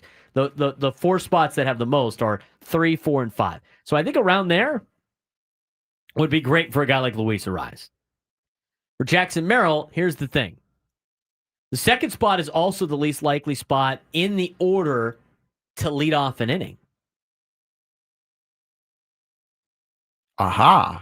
In these particular observations, as laid out by Letters to AJ, have led most teams in Major League Baseball to slot their biggest sluggers into the 2nd spot in the order to take advantage of an additional base traffic and high at-bat totals. Do I need to read that again? I think I need to read that again. Who's been saying that? Who's been saying high slug guy in the 2 spot? Who's been saying it, Frank? You. No, say we, because Well, we've we. been saying No, it. true. Say we. We. Give yourself some We. credit. It Okay. wasn't just me. We. These observations by Major League Baseball teams have led most teams to slot their biggest and best, their best sluggers into the second spot in the order to take advantage of the additional base traffic and high at-bat totals. Who is the lowest in slug on the Padres? Mason McCoy. All right, smartass. Who is the lowest everyday player? Luis Ariz. Luis Ariz. The Padres have opted for a different tack all season, with Luis Ariz resembling a more traditional bat control number 2 hitter in willing participation in small ball. How's that worked out for the Padres? Okay, I guess. So that was someone I was teasing. We're going to dive deeper into that. And again, there's an inning. The first inning on Sunday's game really laid out what the Padres could be if they just move Luis Ariz down in the order. I hope they do it in October. I don't think they will. But you know what? It's a great case, and we'll talk about it at noon. Right now, we're going to talk about what else is going on in professional sports with today's Sports Thread. You know that group chat? The one that's always blowing up with the biggest sports takes, debates, and breaking news? You got barbecue back there, and you didn't invite me? Yeah, we've got that too. Welcome to the Sports Thread, where we break down the top 5 stories in sports, just like you would with your crew. Oh, no! Disaster! What a bad idea! No filters, no silence, just real talk. All right, Frank, what do we got today on the Sports Thread? Well, we got a news story that just came out. It's a miracle in Florida. Well, really, Kentucky. This is a different Florida man story than we're used to. Yeah. Florida prosecutors confirmed in a hearing on Friday that their key witness in a murder case of a former Miami football player is alive and was contacted Thursday by officers where he lives in Kentucky. ESPN reported yesterday that despite prosecutors stating in July that they tried every effort to locate 81-year-old Paul Connor and had a report of a commercial database that he was dead, journalists found Connor alive at his apartment in Louisville. Connor is the only eyewitness in the case of a former Miami football player, Rashawn Jones, who is facing a second-degree murder charges in 2006 shooting, who is facing a second-degree murder of his teammate, Brian Pata. Jones was arrested in 2021 and has pleaded not guilty. So basically, to sum up what I just said, Florida prosecutors, so Rashawn Jones is faced with second-degree murder of a teammate back in 2006. The only witness, the key witness, was stated by Florida prosecutors to be dead, has been found alive in Louisville, Kentucky. So that sounds like a new update to the case that's not without the statute of limitations. Yeah, my question is, why is ESPN, instead of talking about sports, doing an episode of Cold Case Files? Because they don't talk about sports anymore. That is also true. When's the last time you watched ESPN not for a live game? I mean, we haven't had it on here since they pissed you off with the most exciting player in baseball article. Yeah. Mm-hmm. They don't watch sports. They don't talk about sports over there. They talk about nonsense. I mean, I get it. It's sports related, but that is a Cold Case Files episode. Yeah, it's crazy. That is, it's insane. Can't wait to hear the development on that. Hopefully that guy stays alive. Yeah, hopefully, it's weird. Stranger things have happened. Got put in witness protection. One of the best comments I saw on that on Twitter was, guys, the guy got better. Like, what are we doing? That's why you don't delete that app. Exactly. Every time you want to delete it, every time Frank wants to delete X or Twitter, it keeps getting pulled back. I see something like that. It's like golf. It's like him golfing, him going on Twitter, doom scrolling, and then that's hilarious. Moving on. Exactly. There's always one. Number 2. I'm sure you guys saw this yesterday. Clayton Kershaw navigated a 15-minute news conference within an interview room stuff. Oh, for God's sake. Clayton Kershaw's retiring at the end of 2025. What will you take away from his career and time as a Los Angeles Dodger? I mean, it's a little bit different and biased, obviously, for a Padres fan. He was a great player. Yeah. Phenomenal player. Great career. Who, as Maggie Gray said during the most recent sports update or sports minute for Odyssey, said he was great, except in October when it mattered. In 2020, he wasn't bad in October. Well, But that's the October 2020 that doesn't count, Yeah, right? that was basically June is what that was. He wouldn't do bad that. I will remember Matt Carpenter taking him deep in the Cardinals uniform in the playoffs. There you go. There you go. Go Frogs. Number 3. The Commanders' return to Washington is finally official as the District of Columbia Council voted in favor of the measure once more and expected an expected outcome given its vote more than a month ago. The council voted 11-2 on Wednesday to approve the RFK Stadium project, allowing the team to return to the site it called home for more than 3 decades. But a vote that has been considered been considered for a formality included last-minute requests that Commanders President Mark Klaus, said that could have jeopardized the agreement. Council had already approved the measure 9-3 on a vote on August 1st. After the vote, the Commanders were able to start planning their next steps toward building the stadium. However, earlier Wednesday, Klaus sent a letter to Council Chairman Phil Mendelson expressing concern over last-minute new demands, including an amendment that called for a $10 million penalty per year if the Commanders did not meet the timeline to build housing that threatened the project. So, give me a break. Commanders are moving back to Washington, D.C. Good. Even though they almost blew it. Well, politicians like to screw things up all the time, don't they? They like to get their own. They like to get their own paychecks out of it. They like to throw in their own BS. Nothing holds up progress more than politicians. That amendment was removed. Yes, good. Stop it. So just stop getting involved. Politicians have to ruin everything. Yep. They just have to do it. Especially when it's fun for us. I don't care what political party it is. They just have to ruin everything. Kansas and Arizona State are in discussions about moving their matchup next season to London's Wembley Stadium. Hate it. The football game, tentatively scheduled for September 19, 2026, will require schedule modifications by Kansas for the move if it can be finalized. Hate it. Yeah, hate it. I don't even see why are we sending all of our top games and like real games to Europe when we get nothing in return. I hate it. I'm tired of watching the NFL go to we get Europe the World and Cup plays. next year, sir. Oh, thanks. Finally get something out of it. Why can't I get a Champions League game in the United States, huh? Why not? Maybe you'd grow the game a little bit more if you had the Champions League here. You know what? If it's Inter or Chelsea, I'm all for it. What about Inter playing Chelsea? I would hate it. Noon lunchtime hour when we come back.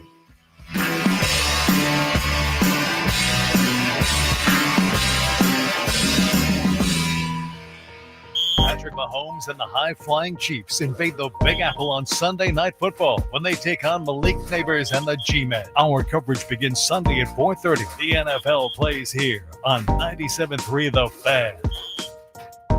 You feel that warm breeze? That's the Mexican Riviera calling, telling you to come experience a vacation filled with sun, salsa, and sea views. Nobody does the Riviera like Norwegian Cruise Line, sailing right out of San Diego or LA. Your vacation starts the second you step aboard, with so much to do every day. Visit ncl.com, call your travel advisor, or call 1-888-NCL-CRUISE. Feel free to experience more at sea with Norwegian Cruise Line. Gambling problem? Call 1-800-GAMBLER. GEG 000-466. For a full list of games and rules, play at 7 Mile Casino. Visit 7milecasino.com. Hey, it's Better Woods here, reminding you that San Diego's best place to play cards is also its closest. 7 Mile Casino offers Texas Hold'em poker, California-style blackjack, high gal poker, and baccarat. Make sure you get in on the weekend for their award-winning brunch from Sammy's. It's so easy to get to. You don't have to drive into the East County. Just head down the 5 freeway to Chula Vista, get off Bay Boulevard right there on San Diego Bay. It's our place. Make it your 7 Mile Casino, just 7 minutes from downtown. Seriously, my dealership just fixed the transmission. We all know how it can be to go to the wrong place for transmission repair. Made up of over 800 pieces, the transmission is the most complex part of your car. So bring it to the transmission experts at AMCO. AMCO, always the right fix. AA MCO. Special financing of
San Diego, it's time to fire it up. From the beaches to the ballparks, from the Gaslamp to North County, no one knows America's finest city like he does. You can't just punt on a Manny Machado prime year.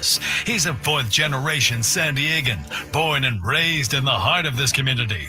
Passionate, opinionated, and always bringing you the real talk on your teams, your city, and everything in between. Braden totally knows his stuff. He's ready for the next step. That guy is good. Live and local, it's the Braden Surprenant Show. But I think Braden's one of the up-and-coming young stars in the media game in San Diego. Now, here's your host, Braden Surprenant.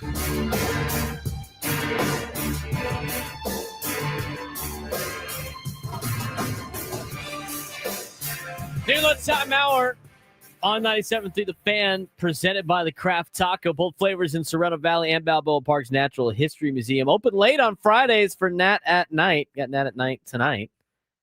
Padre games earlier today. You can get the Padre game out of the way, go to the Nat at Night, get some Craft Taco if you would like. Or also, too, you can pick up some Craft Taco as you're watching the Padres and then go watch some high school football. We're going to be talking about that in the next segment or so. Talking about high school football in town. We got a lot of great games in town this weekend. We got the games that John Maffey picked in the Union Tribune, as well as other games. There's a huge game tonight, not in San Diego, but for high school football.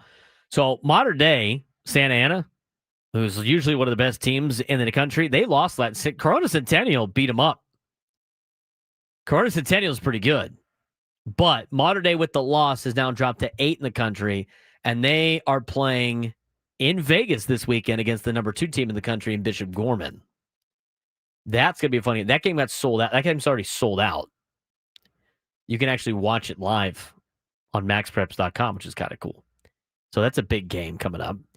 We got a lot of good games throughout San Diego County. I will be at Helix High School tonight as the Dons take on the Helix Highlanders. Who's Olympian got tonight? At Chula Vista. That should be a win for Olympian. Yep. I would say. Are you going to go? I am not going to go. If they lose, it's your fault. Brother, I need a couple days off. I've been running around to sporting events like a madman this last week and a half. I was going to say, is that what for tomorrow's for? But you and I are going to the Aztec game. Day off. Come on, man. It's a 6:30 start. Earlier start time. Olympian and Chula Vista. That's cool. You could see one of the last grass fields in San Diego.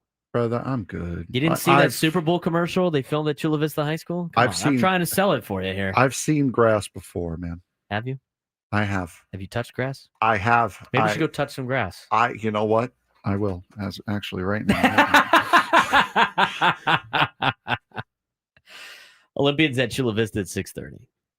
I love how we have become the Olympian fan base show. There you go. Great. I still expect a full update on Monday how Olympian did. That's cool. So do I. It's your week to watch them. It is your week to watch them. It's been my week to watch them the last 2 weeks. I drove up to Santee to watch them. I know, but you won't go down the street. I'm just saying. Bro, I need a day off. Enjoy your day at the football game. Going tomorrow. Dog.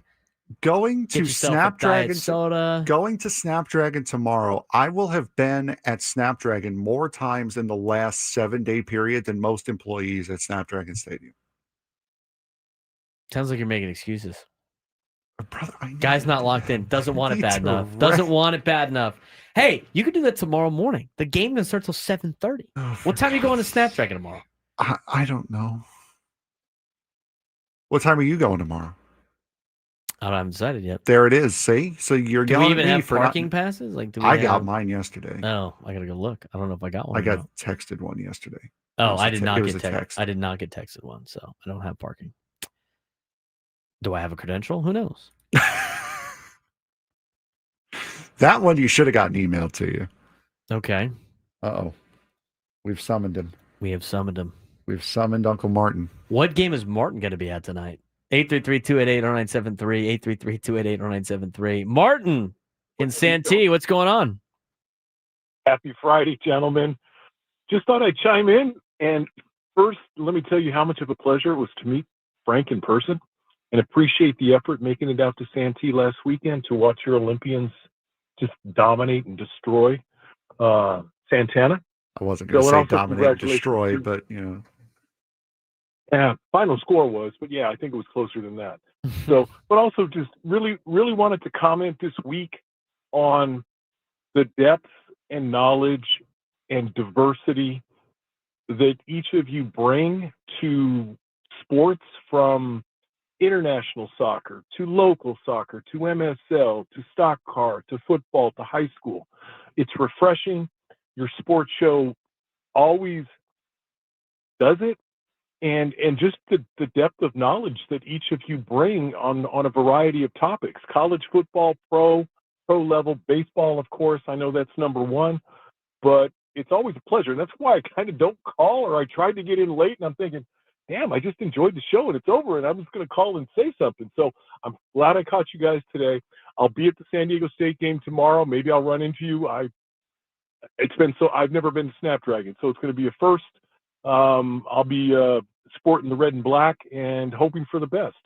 So, but anyway, guys, great week, great stuff, great coverage, local, national, every level, and just appreciate what each of you do and bring every day. So take care, have a great weekend, and maybe see you tomorrow at the game. All right. Thank you very much, Martin. We appreciate it. I will be at the game tomorrow. It's another promo. You keep telling him to call in, and you got his number, and you kept telling him to call in. I need to make my promos a lot easier. I don't have to his understand. number. I can't find the email about the deal, so maybe I don't have a credential for tomorrow. Maybe you're not going tomorrow. Yeah, maybe. Well, I do have tickets if I can. I can get tickets. So we'll see. When did you get that email? I got it on Wednesday, I think. Wednesday. What day was that? The 17th? Yeah. All right. I'll have to dig through. Unless Adam forgot to apply for me. He said he was going to apply. Yeah, he said he applied for both of us. Huh. I'll have to check. All right, then.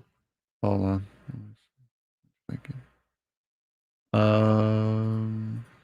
I put it in my credentials folder.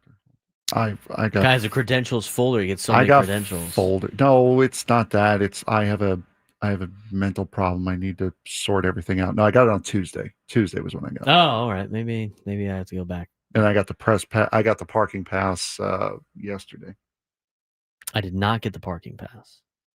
So, but I don't know if he asked for one or not. Juan Ruiz asking, "Are you taking shirts to the Aztec game tomorrow?" What do you mean? Like Braden Surprenant show shirts? I would assume. Like free giveaway shirts? That could be a lot of different things. No, are you bringing Fresno State shirts? Yes, show shirts, you goober. Well, it could be Aztec shirts. I don't have that. I mean, I don't think they'd let you in with those. San Diego State Aztec shirts? Yeah, why are you going to give away shirts that they're trying to sell? I don't know. Just an interesting question. Are you going to bring shirts? We only brought one to Drake because we needed to get Drake a shirt. Yes. So there's that. All right. We do have the Aztec game coming up tomorrow. Now's probably a good time to actually talk about them. Yeah, may as well. We've already spent the whole segment on the Aztecs. May as well finish it off. 7:30 on CBS. Jaden Denigal. See how he does in a bounce back week. 28 for 55, 342 touchdowns on the year, 15 carries for negative 13 yards and a touchdown. He's going against Sagapolete. I totally butchered that. I don't know how to say that guy's name. Jaron Kiwi Saga Poletele. I think it's Saga Poletele. He's 71 for 106, 786 touchdowns and a pick. He's done really well. Yeah. Super well. So trying to stop him is going to be a problem. I think trying to stop him is going to be a problem for San Diego State. I'd like to see the Aztecs use a little bit more Lucky Sutton. I thought they got away from him a little bit at Washington State. And we'll see how much of the bye week is played off for Sean Lewis and company tomorrow at 7:30. Again, they got a flash sale out there. We're like the only show that really talks about the Aztecs. The flash sale was only for Wednesday, though. Correct. Yes. They had the flash sale, as I mentioned. So hopefully you got your $15 tickets. And we'll see you out there. Cal leads the all-time matchup 5-4. Home team has won all 9 matchups in this series. How about that? Was that your betting nugget? Yeah, that was the nugget. There you go. 9 matchups. Home team has won all of them. So just book it. Book it. San Diego State win. San Diego State 2-1. Last meeting was last year. Cal won 31-10. San Diego State won the last meeting here, but that was back in 2016, where they beat Cal 45-40. They're going to be honoring the 2015 team, if I'm not mistaken. Yes. Before the game. Yes, they will. So that's good news there. I think as long as San Diego State can kind of keep it close, I think it'd be a win for them. I mean, I don't like moral victories, but we'll see. I'd like to see an improvement and some bounce back. The Aztecs. Just don't look as embarrassing as you did against Wazoo, and I think we'll be okay. I think so too. That game now, is the spread still 12.5? I got to pull it up. It was 12.5 last. I think it was 13.5. 13.5 right now. Cal's got a 13. They're favored by 13.5 against San Diego State. There's some good college football games tomorrow. We picked on Wednesday. There are a lot of them. But like it starts off, I got, Go Purple Friday. I got my purple on for the Frogs. They're 6.5-point favorites against SMU. That game's at 9 in the morning on ESPN2. By the way, I do have a bone to pick with like national media right now. Oh, really? Yeah. I just like, so they're not going to play this game anymore, at least in the going. They canceled they didn't extend the contract on this game for TCU and SMU back when SMU was not in a Power 4 conference. And so TCU wanted to opt to have more home games, and they didn't want to have to play a group of 5 school where it's a lose-lose for TCU, right? So it was like San Diego State not wanting to play USD or UCSD in basketball because every once in a while that team can get you, and you don't get anything for winning that game. So they decided to go away with the game at the end of this year. They didn't renew the contract. And now all these national media outlets are upset about this rivalry game that they love so much, which, by the way, nobody has ever talked about this as an important rivalry game outside of DFW. And now all of a sudden, since it's not happening anymore, it goes along with like, oh, see, look, conference realignment ruining the sport. They haven't been in the same conference in years. It's not a conference thing. Yeah, and it's also you dopes that were going for conference realignment. By the way, if this game was so important to the national audience, which I know it's not, and I'm not going to sit here and pretend like it is, it's not. Why was the game on the CW last year at 9 in the morning? Why is it on ESPN2 at 9 in the morning? I mean, think about that for a second. Arkansas and Memphis is on ABC at 9 in the morning. If this game was an important rivalry game to you, wouldn't you have put it on ABC? ESPN? At 9 in the morning? I mean, it's not. It's on ESPN2. It's not even on ESPN. You know what game's on ESPN? Syracuse Clemson. What a snooze fest. NyQuil. It's a conference matchup. Clemson is favored by 17.5 against Syracuse at home. That game's on ESPN. Arkansas at Memphis is on ABC. So if you want to sit there and tell me how important this game is and how bad it is that they're not renewing this contract of this rivalry game, put them on a big network then if you really cared about it. But nobody does. No, they don't care. Aside from me attending the school, does this game move you as much? I mean, the bad blood, I guess, but that's a more recent thing than anything else. I just don't get it. If you really cared about that game, national outlets, it would be on a primetime spot, not 9 a.m. on ESPN2, in my opinion on that deal. Texas Tech at Utah is a great game, by the way, at 9 in the morning, too. Yes. You got great games at 9 a.m. Texas Tech and Utah, TCU SMU. Texas Tech Utah is on Fox. That's big noon kickoff. That's a 3.5-point favorite for Utah. That's at Utah, right? Yeah. So that they're playing at 10 in the morning. morning. Yes, they're playing at 10 a.m. It has happened before. When I was at Arizona, it happened because they don't change the clocks there. And so they had a 10 a.m. game when they played Oregon one year when I was a student there, just like rolling out of bed, going to the game. I understand playing at 11 a.m. if you're the Central Time, but no West Coast school should have to play in the first window. Not a 10 a.m. start in Utah. What? That's crazy.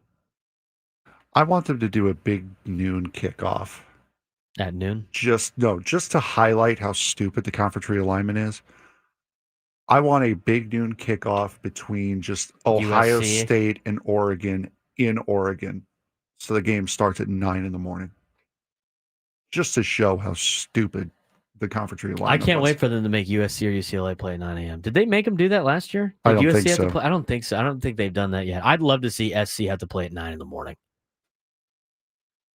12 o'clock slate. Oregon State, Oregon playing for a Platypus Trophy. or something. Auburn at Oklahoma is a good game. Tulane at Ole Miss is a good game. Michigan at Nebraska is a good game. Some of the midday games on Saturday. I know what I'm doing all day on Saturday. I'll watch college football after I get all the film breakdown stuff done that I need to do before I go to the Aztec game. Florida, Miami at 4:30. Illinois, Indiana, a couple of ranked teams in quotations. We'll see if they're actually good or not. That's on NBC. The Apple Cup's at 4:30. That's a good one. Arizona State at Baylor's good. I like that matchup. I'm just kind of scrolling through some of the games. And at night, you got Michigan State at USC. USC's fair by 18.5. Saga State, Cal. And then the night one is Fresno State, Hawaii. Should be a good one. If you want to pass the Hawaii test. You're going to pass the Hawaii test, Frank, and stay up late to watch Hawaii play at 9 o'clock? I will be at Snapdragon Stadium, good sir. You'll be able to watch the second half of that game, maybe. Will I? It's possible. Probably Depends how long you stay. Probably from the parking lot as I wait to get out of there for an hour and a half. Gives you something to listen to on the way out. 833-288-0973, 833-288-0973. When we come back, let's talk about the Padres taking the right club out of the bag. We'll explain when we come back on the Braden Surprenant Show.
Baseball talk on 97 through the Fan is presented by Paramount Plus. Sylvester Stallone is back in the original hit series Tulsa King. This season, Dwight faces his most dangerous adversaries yet, forcing him to fight for everything he's built and to protect his empire. Stream the new season of Tulsa King on Sunday, September 21st, exclusively on Paramount Plus. He's Frank Marchese. I'm Braden Surprenant. This is the Braden Surprenant Show on San Diego's #1 sports station, 97.3 The Fan. I wanted to dive into this Padres thing again. It was in the Letters to AJ Substack. It was a very interesting conversation. Margin call. Talking about winning on the margins, which is what the Padres have made their identity on. Talking about, and he titled it as grabbing, or what did it say? Take the right club out of the bag. To show about some of the ways that the Padres can win games. Now, here's the deeper dive that I wanted to take into was the game on Sunday against the Rockies. He lays this out, does a great job. Talking about the noticeably different lineup that the Padres had compared to any other lineup that they have had this season. Now, a couple of things. They gave Arise the day off. They gave Machado a day off. So they had to mix things up, and they could put Jackson Merrill in the number 2 spot. Now, the best thing about lineup construction, the most time where it hits lineup construction is in the first inning. And when you are making your lineup or your batting order, that first inning, you want to try to get as many runs as possible because you don't know how many runs it's going to take to win the game. The insertion of Jackson Merrill into the second spot in the order resembled a modern lineup construction, but the defensive specialists at the bottom of the order left it looking a bit lean overall. But again, Machado and Arise were not part of the order. So Manny hit leadoff. Jackson hit second. Ramon Laureano third. Gavin Sheets fourth. Ryan O'Hearn fifth. Jake Cronenworth, Jose Iglesias, Freddie Fermin, and Mason McCoy. Tatis started the game doing something he has done at a career high rate this season. It's getting on base. Now, he goes into a little bit more of the detail that Eno Saris talks about the y-axis of where he stands in the box and like where he's making contact, and now he's doing it in a position where he's hitting the ball a lot harder, adding more power. So I don't want to bore you with all that stuff, at least on the radio. If you want to go look at it, you could read it on Letters to AJ at substack.com. But his approach has changed a little bit. He's a notorious tinkerer, and he's changed his stance, swing shapes dramatically as the season has gone by. But his approach has been different too. Now, he has increased his walk rate very high. He's decreased his strikeout rate. Now, if you look at his overall seasons, like 2019 through 2025, Fernando has seen his strikeout percentage drop from 29.6% in 2019 to an 18.4% in 2025. That is really come down over the last couple of years. His walk rate, which started at 8.1% in 2019 when he was a rookie, has now increased a little bit. It's increased over time, and in 2025, it's now a 13.3% walk rate. You can look at the deeper dive of like where he stands and everything like that, but he's done a good job of being a table setter this year. And he's changed a couple of things to get a little bit more pop. In September, he has gotten more slug compared to his season totals. In the month of September, he's at 273 with an 840 OPS, a 491 slug, which is better than his season totals of a 265 average, an 804 OPS, and a 436 slug. Padres need slugging in the playoffs. Last season, Tatis was the biggest contributor to the playoff offense in October, which put up the second highest home run rate in the playoffs, and second highest behind Milwaukee, in front of LA and New York, who ended up going to the World Series. But he led things off on Sunday with a knock. He gets on base. Jackson Merrill, second spot in the order. We talked about this as well. We talked about they come up just as many times as the leadoff guy does, but mostly with guys on base. And a lot of teams that have done that have decided to put slugging players there. As Letters AJ has discussed in the past, the Padres' use of small ball, especially the use of the dreaded first inning sacrifice bunt to move runner over to second, Padres attempted this play 8 times in 2025, leading the league. At first, in the first inning on Sunday, it looked like a potential 9th attempt, but this is where things get crazy. We talked about this early with Luis Ariz dropping down a bunt. You look at where third baseman was playing for Colorado. Very deep and shaded to the shortstop side. Edman Marquez on the pitch when Jackson Merrill laid out a bunt, had to scramble for the ball because the Rockies' defensive alignment. He knows if the ball gets past him, there's no one there to field it, and he can't make the play. The third baseman was beyond a crucial measurable threshold. He was 121 feet away from third base. When the third baseman plays deeper than 120 feet, the result of bunt attempts for base hits are staggering. You start looking at some of the numbers for it and how everything lays out, and that's laid out in the article by Letters AJ, because Jackson Merrill dropped down a bunt. But that wasn't a sacrifice bunt to get him over. That was a bunt for a hit to get guys on base. This is like the intangibles that Jackson Merrill brings because he's more than just a one-trick pony like kind of Arise is. The defensive game plan varies differently for Arise than it does Jackson Merrill. It's something to consider when making a lineup in a short series when decisions made along the margins might separate evenly matched teams. So, you have Fernando at second, and you have Merrill at first. Now you bring up Ramon Laureano. Now, in an ideal world, you'd be bringing up Manny Machado. He had the day off. Laureano wasn't able to execute, but if you look at his attack angle, attack direction as laid out by Letters to AJ, he was trying to hit the ball over the fence, which is great. He popped up, not great. The process was good. The outcome was bad. It's kind of dumb luck. Didn't work out. They're not always going to be all over it. Sheets comes up next, batting cleanup, faced the same situation as Laureano, didn't get a pitch he liked, ended up walking, and now all of a sudden you got the bases loaded with Ryan O'Hearn up, if I'm not mistaken. Ryan O'Hearn with 2 outs and a runner in scoring position. The Rockies didn't give O'Hearn much to hit. He ends up walking in this inning, right? Gavin Sheets popped up. Never mind. And so that brings up Jake Cronenworth with 2 outs and the bases loaded in the tie game in the first inning in this defensive alignment. Cronenworth saw an opportunity. Again, far away from third base. Jake Cronenworth drops down a bunt with 2 outs, gets the first run in the game for the San Diego Padres. So it's a couple of different things mixed together, but you go into it. I understand. This is the main point of why we think Jackson Merrill should be batting second over guys like Luis Arraez. I'd rather have Luis Arraez bat lower in the order, where multiple guys are up, where multiple guys will be on base by the time he comes up, and that was also laid out in the deal.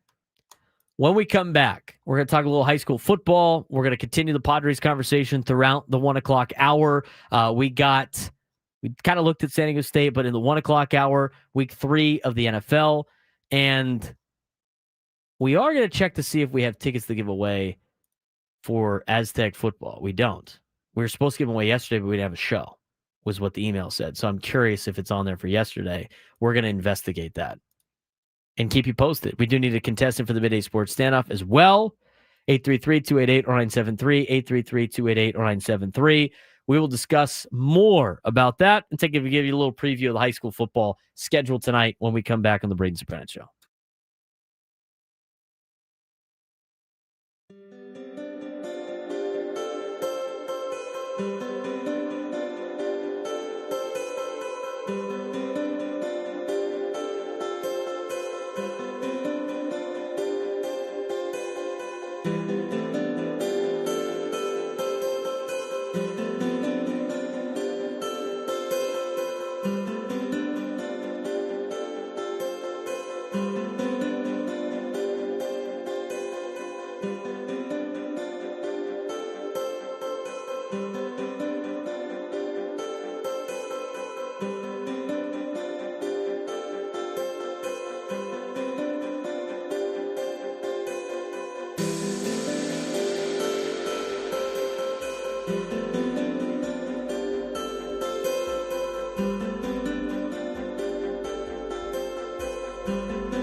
12:36 on the Braden Surprenant show.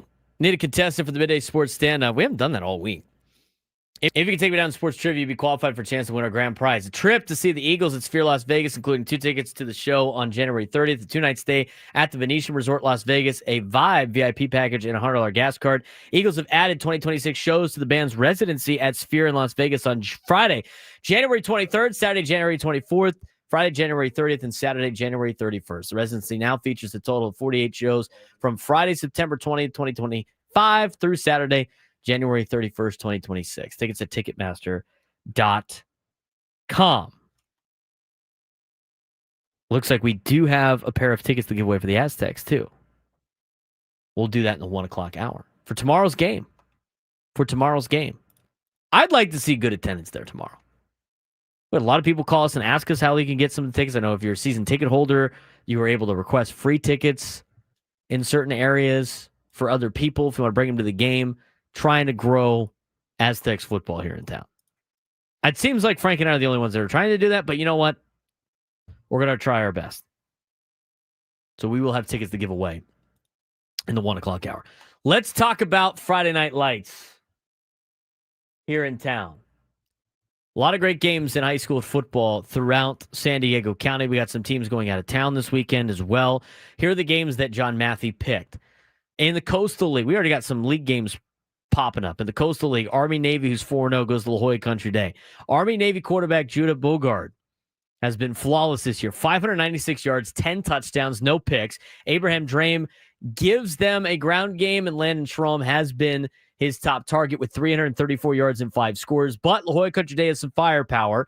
Jet Aspen has thrown for 926 yards, spreading it out to Quentin Cesare, 31 catches. Hess Hertz with 22. Marvin Jones, it's Marvin Jones the third, son of Marvin Jones Jr., with 16. Adam Keenan Ward's 379 rushing yards and 6 touchdowns. And this could be another close coastal battle. Army-Navy Academy at La Jolla Country Day. That game will start. I don't know what time that game will start. What time does that game start?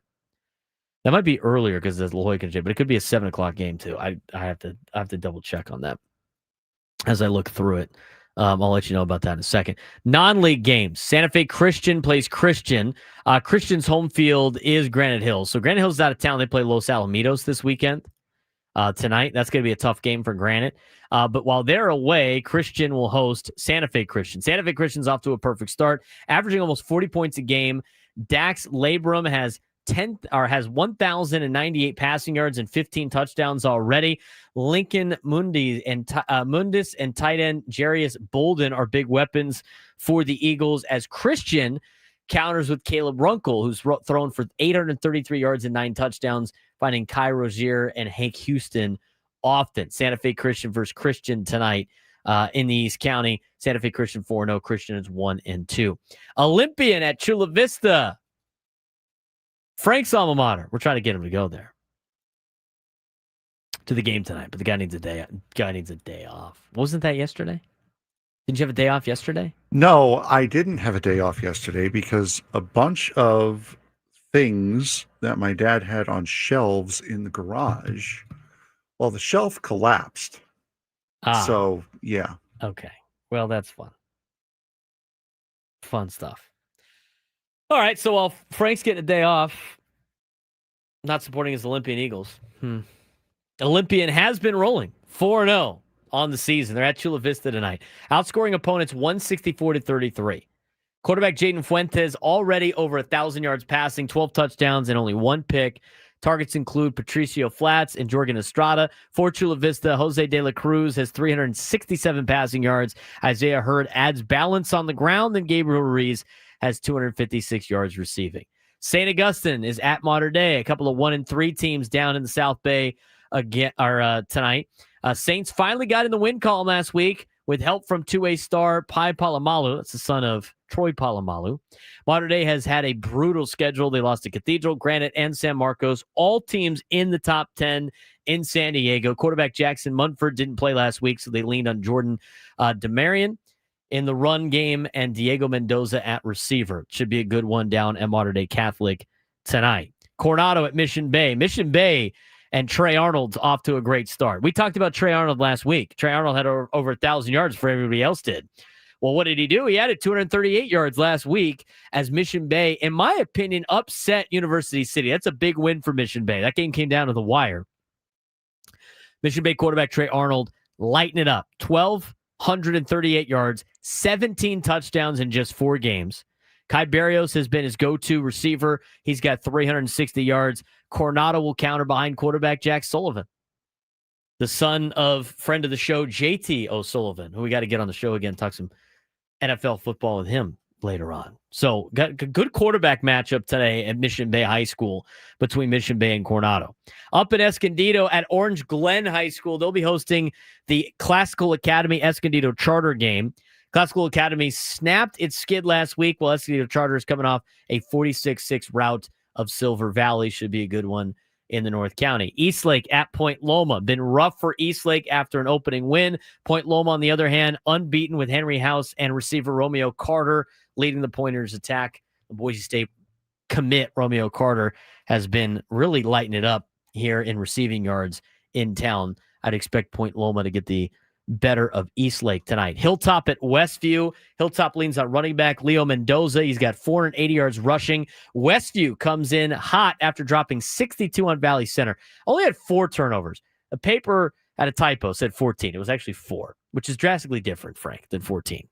But with the amount of points that they scored, it was relatively believable. Valley Center is led by the quarterback, on Valley Center.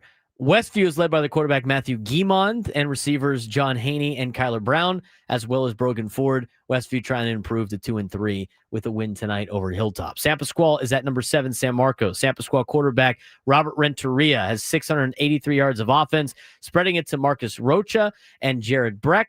Linebacker Landon Lockwood anchors the defense, but San Marcos has been a machine. They have scored 162 points already this season. Running back Zamir Reese has piled up 734 yards total and 9 touchdowns.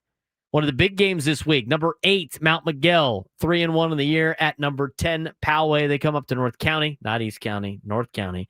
Mount Miguel has signature wins over Loyola and Torrey Pines. Though their offense has cooled a bit, Poway's offense centers around running back Luke Jorgensen, especially with quarterback Noah Schubach banged up last week. We'll see if Noah can go tonight. If not, it might be some Luke Jorgensen again for the Poway Titans. That's going to be a good one. I think Mount Miguel gets the better of Poway. Torrey Pines at Escondido is a good one tonight. I mentioned I will be at Helix High School for the Cathedral Catholic Helix Highlander game. Cathedral comes in at 3-0. Helix is at 1-3. Other games for you around the county. Morse goes to University City. Rancho Bernardo is going to be out of town with Weddle and company. They travel up to West Covina to take them on tonight. Other out-of-town game, as mentioned before, Granite Hills will be at Los Alamitos, who's one of the top 10 teams in the state of California. Frontier comes down to play Lincoln. I would imagine Lincoln should be able to handle them. Carlsbad already got a victory over Valley Center. Valley Center forfeited that game due to not enough players being able to play tonight. Del Norte goes out to Brawley. And then here's another one for you. You got a rivalry game, Mira Mesa at Scripps Ranch. Should be a fun one at Scripps Ranch for that one. The other one, too, and I don't want to spend too much time on this. Mission Hills is going to be at Ramona. Mission Hills has suspended their coaching staff, or 3 of their coaches, for an investigation into the program on something. Haven't had too many details about it. We're not going to spend too much time about it. It's an ongoing investigation involving the sheriff department. So we hope everything works out as well it can be. Obviously, a serious matter, but they're still playing. Mission Hills is going to Ramona today. That's all I got really on that. That's all really I want to talk about. I don't really want to get into it. And there's a lot of those big stories out there that come around with high school sports, but again, that's something that's going on at Mission Hills right now. I don't know the details, and I'm not going to pretend that I do know the details. But it doesn't sound great. So hopefully it's not as bad as it sounds. But again, that's not something I really want to dive into. But that is something that has happened this week in high school football. We need to get to our midday sports standoff. Do we have a contestant? Yes, we do. Let's get to it. Welcome to Midday Sports Standoff on the Braden Surprenant Show. I can't believe what I'm seeing right now. The ultimate head-to-head battle where sports knowledge and quick thinking collide. No, it's no good. Are you kidding me? Contestants will go toe-to-toe with Braden in a sports trivia deal where every correct answer brings them closer to victory. Down the sideline! Wow! Unbelievable! But 3 strikes and it's game over. This is not Detroit, man. This is the Super Bowl. Can you outsmart Braden? The Midday Sports Standoff starts now. Well, I made it easier for you, Frank, because I think this was the question for Monday that we never got to. Wednesday, yes. All right, Wednesday. Who we got playing today? We have Brandon and El Cajon playing today. Brandon, how are you? I am good. How are you guys doing today? Doing good. All right. So there are 7 possible answers to today's question. And that question would be, there are 7 quarterbacks in the NFL whose last name ends with S. Sick. Who are they? Brandon, you have the first guess. Okay, division by division.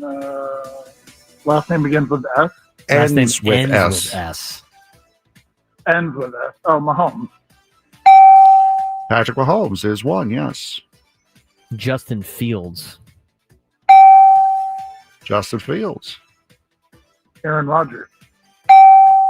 Aaron Rodgers. We're just burning through this today. Caleb Williams. Caleb Williams.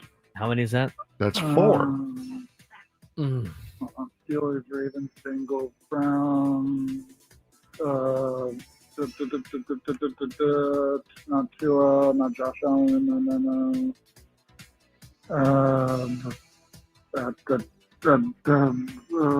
South is CJ Stroud. No. Daniel Jones. Daniel Jones, correct. So hard. It's 2 left. Jeez. I mean, just trying to go through all the names here. Despite what Atlanta news stations might think, it's actually Penix with a X. Typo guy in the Chiron. Didn't want to say that one out loud. Oops. Not him. Not him. Not. God, I don't know. It's not. No, it's not him either. I know some that start with an S. Trying to find the ones that end with an S. It's not Tua either. Oh, it's my fantasy quarterback, Jaden Daniels. Jaden Daniels. Brandon, you have to get this right. I mean, you get 3 strikes, but if you want to win, you got to get it right. North. Were these starting quarterbacks at the beginning of the season, or are these starting quarterbacks like this week? They're starting quarterbacks at the beginning of the season. All right. East, no, you already said no. Not Stafford. West, North. Caleb Williams. No. Not McCarthy. Not Jordan Love. Not Jared Goff. South. Gonna have to give you get 10 seconds here. No, not Bryce Young. He's listed almost every quarterback. Yeah, I gotta give you an X there, bud. You know who he did not list? The quarterback that just won the Super Bowl last year. Hurts. And that was why I said you kind of had to get that one right. Good try, Brandon. Hurts. Braden takes it again. When I saw that on the sheet just now, I was like, are you kidding me, Frank? Well, simple enough, was it not? I mean, it's just like, okay, ends in S. I mean, I was literally going through, I'm looking at our NFL whip around going like Packers, Love, Browns, Flacco. It's going to take forever.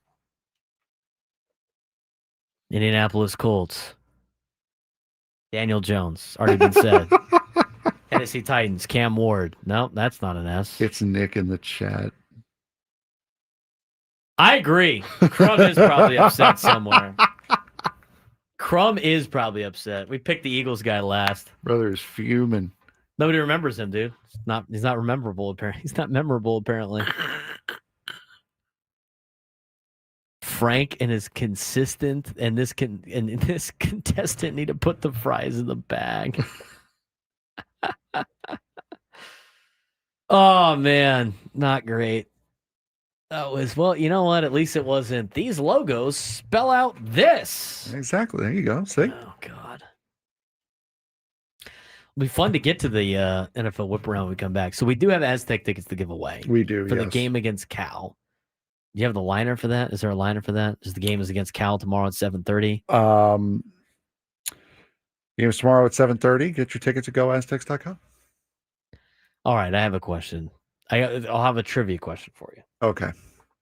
Okay. The trivia question is going to be. Well, hang on. I'm gonna find what. Here's what we're gonna do. Incorrect answers only. Yeah. What current NFL head coach? I'm just hoping it's not multiple of them. Mike Vrabel. No. What current NFL head coach started his career as an offensive assistant for San Diego State in 1988? What current NFL head coach started as an offensive assistant at San Diego State in 1988? Started his coaching career. That's your trivia question for the tickets. That is your trivia question for the tickets. If you call in, numbers on screen right now, as a matter of fact. 833-288-0973. 833-288-0973. If you call in and answer first correctly, the current head coach of the National Football League who started his career coaching as an offensive assistant in 1988, first one to call in and answer that correctly, you will win 2 tickets to the Aztec game tomorrow. 833-288-0973. 833-288-0973. First one to call in and tell me who the current NFL coach is that started his coaching career as an offensive assistant at San Diego State in 1988. All right, listen, go Aztecs. I think it's a great question. It is. It is a fantastic question, but here's the thing. It does have multiple answers. Exactly. So one answer is easier than finding a question with many answers. Well, you know what you could have done? You could have done like name the NFL coaches and former NFL and current NFL head coaches that had coached at a time at San Diego State. Well, now, congratulations. We can't do that for Monday. I mean, we can. I don't know the answers to those. Oh, all right, then. Well, there you go. People are going to forget anyway when the Aztecs win and beat Cal, and then when I've the already Padres forgotten. sweep the White Sox, and it's got to be great.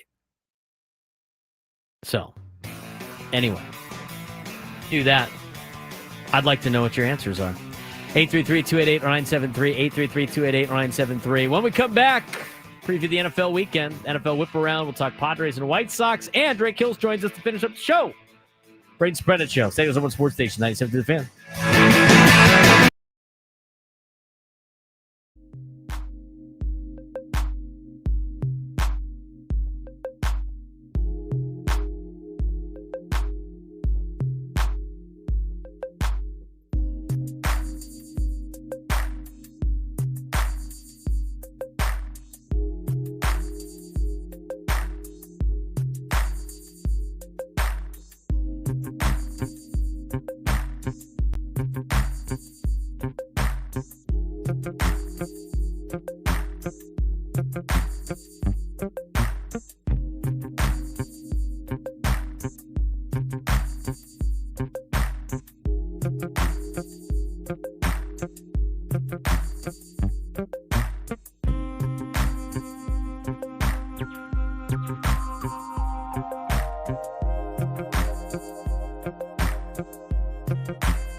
All right.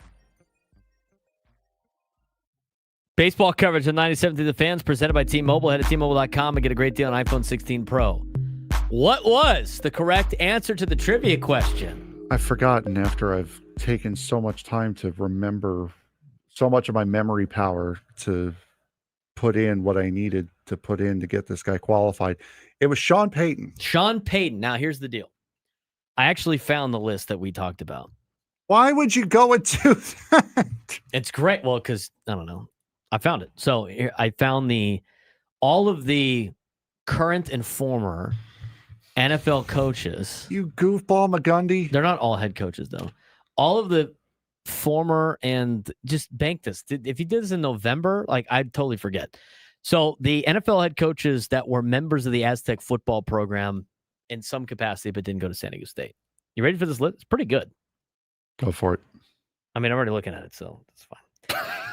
Joe Gibbs. I'm already looking at it. So Joe Gibbs, Hall of Fame NFL head coach of the Washington Redskins at the time, Super Bowl winning coach, NASCAR team owner, former Aztec player and assistant coach. He did play at San Diego State. Thank you for putting the NASCAR team owner bit in there. I had to put that in there for you. John Madden was a former Aztec assistant coach. And here's a guy I didn't know was a former Aztec assistant coach. Now, here's a guy, Turducken. Don Coryell, we all know that, former NFL head coach of the Chargers and former Aztecs head coach. Ted Tollner, current NFL assistant coach of the Raiders, former assistant coach of the Lions, Niners, Chargers, former Aztecs head coach. Herm Edwards, who played at San Diego State, former head coach of Arizona State. Yeah, we all know about Herm Edwards. He played and win the game. He draws the foul. What was that for? Nate was asking why no one was fouling out today, so I just gave him a foul. There you go. He asked for it effectively. He wanted one. Intentional foul. He's fouling up. He's fouling up 3 late. Good job, Nate. Way to play some good ball there. John Fox, former NFL head coach of the Bears, former NFL head coach of the Carolina Panthers and the Denver Broncos, former Aztecs player. Not a former Aztecs coach, but a former Aztecs player. Where did John Fox go to high school? South Bay guy. Where? It wasn't Olympian. I know that. Castle Park. Oh, good for him. A Castle Park Trojan.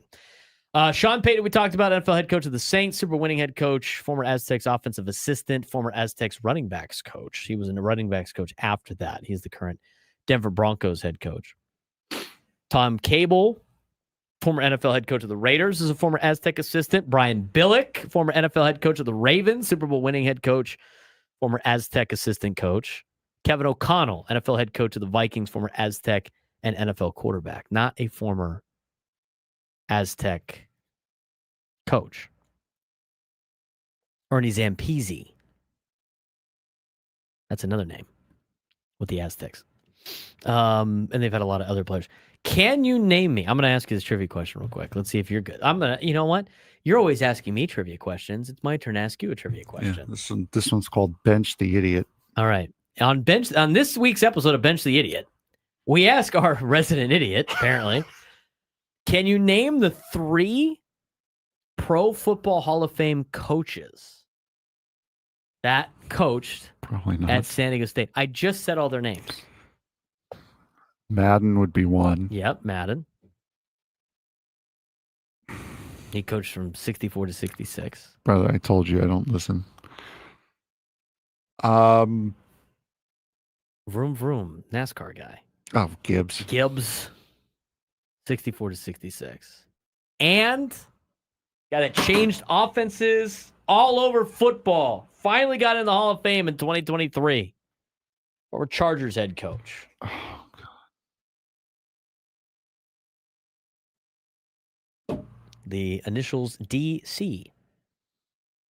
Don Coryell. Don Coryell. Wow. A resident idiot won, apparently. You win nothing. Yeah, it's about right. I remember the sounder they used to play on Dave Shelley and Chainsaw back in the day when I was a kid. You win. You win nothing. You win nothing and you will like it. By the way, Frank named the game Bench the Idiot. I did. That's on him. He likes to, I don't know why. Frank is very smart. Frank does not believe he's very smart, but Frank is very smart. Until he says that our show is supposed to be at 10 o'clock tonight. As Go Aztecs would say, play silly games, win silly prizes. How about that? All right.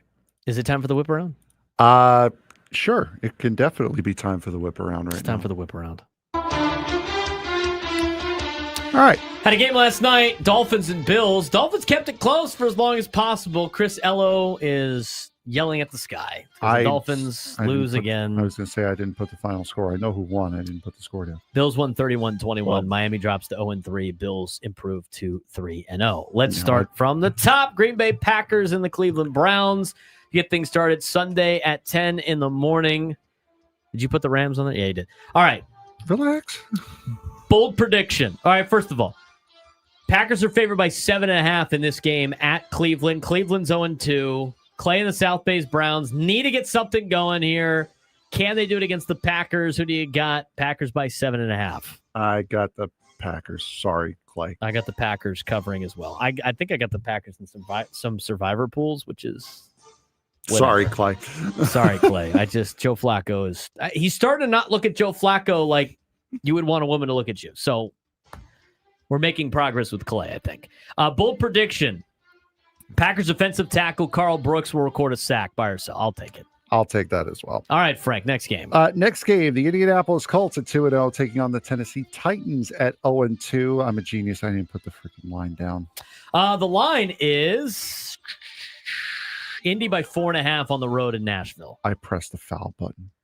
For those of you can't, but you get an extra foul because you knew that when the music is playing, you can't play fouls. So that's 2 fouls on Frank. Back to back. All right.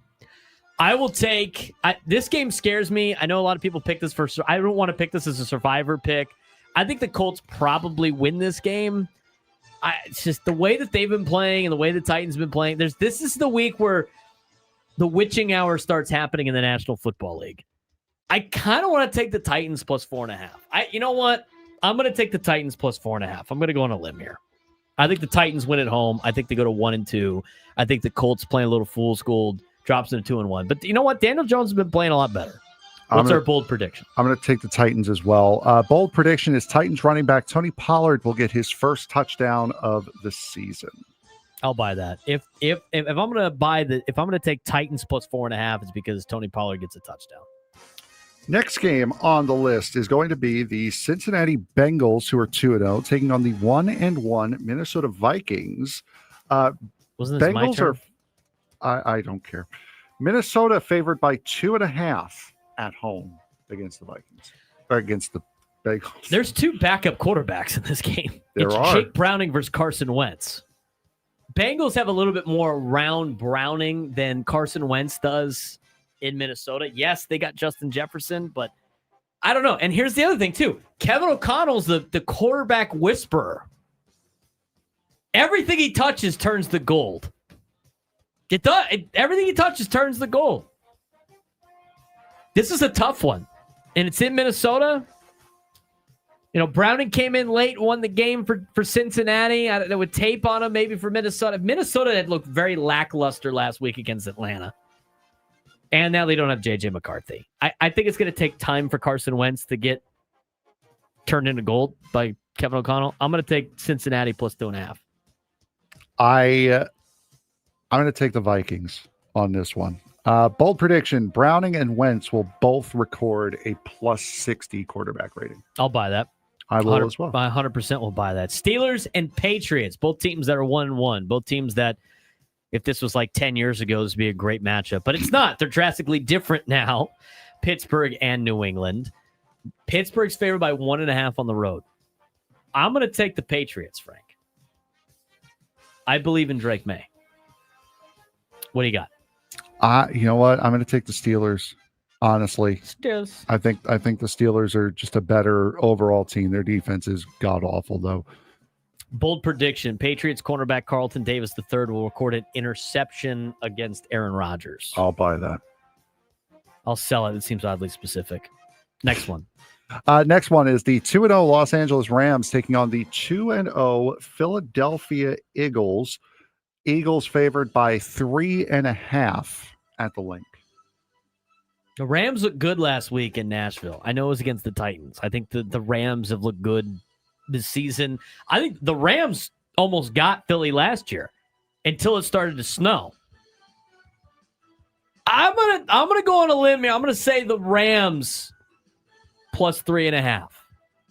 I think it's the Rams plus 3.5. I think the Eagles have been kind of they haven't been as good as they've been in the past. I know they beat Kansas City last week. Kansas City's 0-2. Kansas City's not good, though.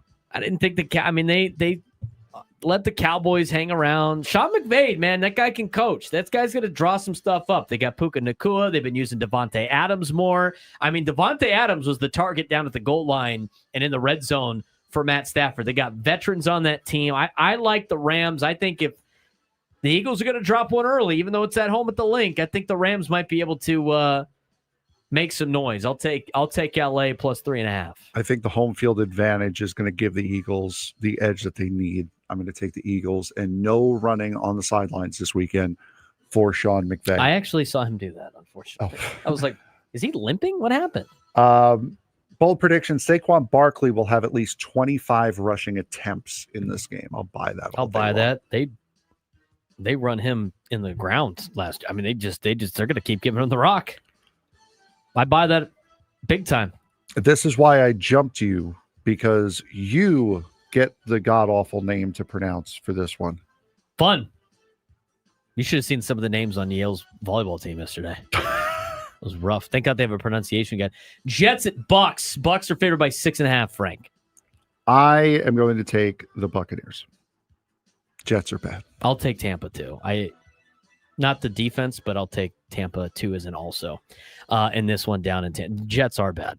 Bucks linebacker Servosier Dennis will lead the NFL in tackles this week. Before you buy that. Among linebackers with at least 80 snaps played this season, Dennis ranks second in run stop win rate, 53%, and is tied for 8th in tackle rate versus the run. There should be plenty of tackle opportunities against the run heavy Jets. Sure, I'll buy it. Sounds good. You give me no credit. You just bulldoze straight through that. Like, oh, before you buy this, like, come on. Like, there's got to be some sort of variance on the show here. You're going to sell it. No, I'm going to buy it. The Las Vegas Raiders at 1-1 are going into Washington to take on the Commanders. They are also 1-1. Commanders are favored by 2.5. Even though they have Pete Carroll now and Chip Kelly and a better team, the Raiders still Raidered last week. They had the most Raider plays I'd ever seen. All at home. Chargers are a good football team. They kicked the Raiders' ass on Monday. Quick turnaround. Now they got to fly cross country to take on Washington. Now, I will say this about Washington. I have a decent amount of fantasy players on the Washington Commanders, and they've been a little bit slower on the offensive side. I haven't really seen them click yet. They do have Jaden Daniels. He was questionable going into the week. I like Washington, though. The Raiders did not impress me last week. I'll take the Commanders by 3.5. I'm taking the Commanders as well. Bold prediction, Geno Smith will connect on multiple 30-plus air yard passes. So the ball has to travel 30 yards in the air. They're going to be launching it all over the field. I do not write these buy or sells, by the way. I know you don't. Dan Graziano does, I think. I'll buy that. I think they're going to be down, and they're going to have to be airing it out. Falcons at Panthers. The Fighting Adam Kluges will take on the 0-2 Carolina Panthers. Are you afraid if you're playing the Panthers? I thought Atlanta looked good last week. Atlanta's favored by 5.5 on the road. No, I couldn't care less. Honestly. Anybody stopping Bijan Robinson? No, I don't think so. I don't think so either. I'll take Atlanta minus 5.5. Bijan will record at least 50 rushing yards after contact. I will buy that. Panthers I will buy that as well. Panthers are allowing 2.5 yards after contact per carry, third most in the NFL. Next up, the final 10 a.m. game. The 0-2 Houston Texans take on the Jacksonville Jaguars. Jaguars favored by 1.5 at home against the Texans. Texans quarterback C.J. Stroud said this week we're really close to turning the season around after starting 0-2. I thought the game against Tampa was a game in which both teams didn't want to win. Bad tackling late, but that was a game that Houston could have totally won. Said they're 1 or 2 plays away from being 2-0. I would honestly agree with that. Now, here's the thing. Most NFL teams are 1 or 2 plays away from being flipped in terms of their rank of their record because it's so close and everything comes down to the final possession. I, in fact, think Houston's going to win. I think they get their first win. I would agree with that as well. I'll take the Texans plus 1.5. It's a coin flip game. Bold prediction. Travis Hunter will run more routes than De'Ami Brown. It hasn't been true yet, but I will buy it. I'm going to sell it. Sure. I'll let him run around and run routes. Good for him. 1 o'clock games, Denver and LA. This is a Denver and the Chargers here. Denver is 1-1. Chargers are 2-0. Chargers have looked almost unbeatable in their first 2 games. They look good against Kansas City. They destroyed the Raiders. They're on a roll. Justin Herbert is doing well. Broncos have a good defense. Things didn't go their way last week against Indianapolis. And here's the thing about this game. Now, my grandfather in a survivor pool wants to pick the Broncos this week against the Chargers. Out of all the games that we talked about, would you even touch this game with a 10-foot pole? I wouldn't even No. Survivor pool. I would not touch this game with a 50-foot pole. There's no reason to make the Broncos or the Chargers your survivor pick this week. It's a division game. It's 2 good teams. I don't care what the Chargers have looked like. This is such a Chargers L. It's hilarious. There is one reason. Masochist. Thank you. That's the only reason you would touch this game. I would not touch this game unless you just really want to lose money or you're just done doing survivor picks. I wouldn't touch this game with a 50-foot pole. Chargers are 2-0. Broncos are 1-1. Chargers by 2.5, Frank. I'm taking the Chargers. I'll take the Chargers too, but not enough for a survivor pick because this is a game that the Chargers usually lose.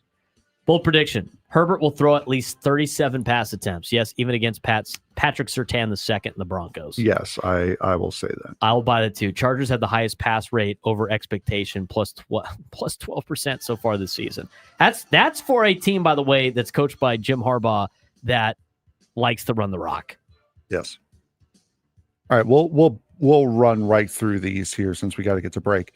0-2 New Orleans Saints versus the Seattle Seahawks at 1-1. Seahawks 7.5. Spencer Rattler will be sacked 6+ times in a Seahawks win. I'll buy it. Spencer Rattler sucks. Moving on. 1-1 Dallas Cowboys taking on the 0-2 Chicago Bears. Dallas favored by 1.5 on the road. Remember, Dallas always gets 3 points because all their fans bet them all the time. So Bears probably slightly favored in this game. I'm going to take the Bears. I think they win at home. I don't think they start 0-3. I think this is kind of a tough game for Dallas. Dallas's offense is going to trade blows, but based on what I saw defensively for the Cowboys against New York last week, if Caleb Williams, I keep saying this, if Caleb Williams can't shred the Cowboys defense, shows an with ounce of all competency, the reps and all the weapons that he has, if they can't beat the Cowboys, I don't know why you keep rolling him out there. He is going down very, very quickly. Bears will score 30 points. Buy it. If the Bears win, they're scoring more than 30 points, and they're going to shred the Cowboys' awful secondary. If Caleb Williams can't do that to the Cowboys' defense, who has been awful, I don't know what you got with Caleb Williams in Chicago. I really don't. Niners and Cardinals. 2-0 Cardinals, 2-0 Niners. Niners favored by 2.5. I'll take the Niners, even though they don't. Is Brock Purdy back? Do we know? No, he's not back. I still like the Niners. Kyler Murray just runs all over the place. Niners wide receiver Kendrick Bourne will have 6 receptions. Sure. Who else is going to catch the ball? Well, there you go. The New York Football Giants. What a great Sunday night game at home versus the 0-2 Kansas City Chiefs. Chiefs favored by 6.5. I'll take Kansas City. I will take Kansas City as well. Why is that a Sunday night game? I don't know. Why? Whose bright idea was to make the Chiefs and the Giants Sunday night football? Because the refs have screwed up. The Chiefs are supposed to be 2-0 right now. Yeah, and they're 0-2, and everybody loves watching the Giants on Sunday night football. I'm not even going to bother with this. No, it's a waste of time. We got to get to break anyway. Yeah, we'll talk about Monday's game on Monday. Final road series of 2025, Padres and White Sox. We'll talk about that when we come back. Drake Hills joins us after. Braden Surprenant shows standing someone Sports Station 97 to the Fan. Football is back, and so is your shot at big wins. With DraftKings Pick 6, the official daily fantasy partner of the NFL, your game day instincts can score you real money fast. Here's the play. Just pick...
This show's flown by so fast.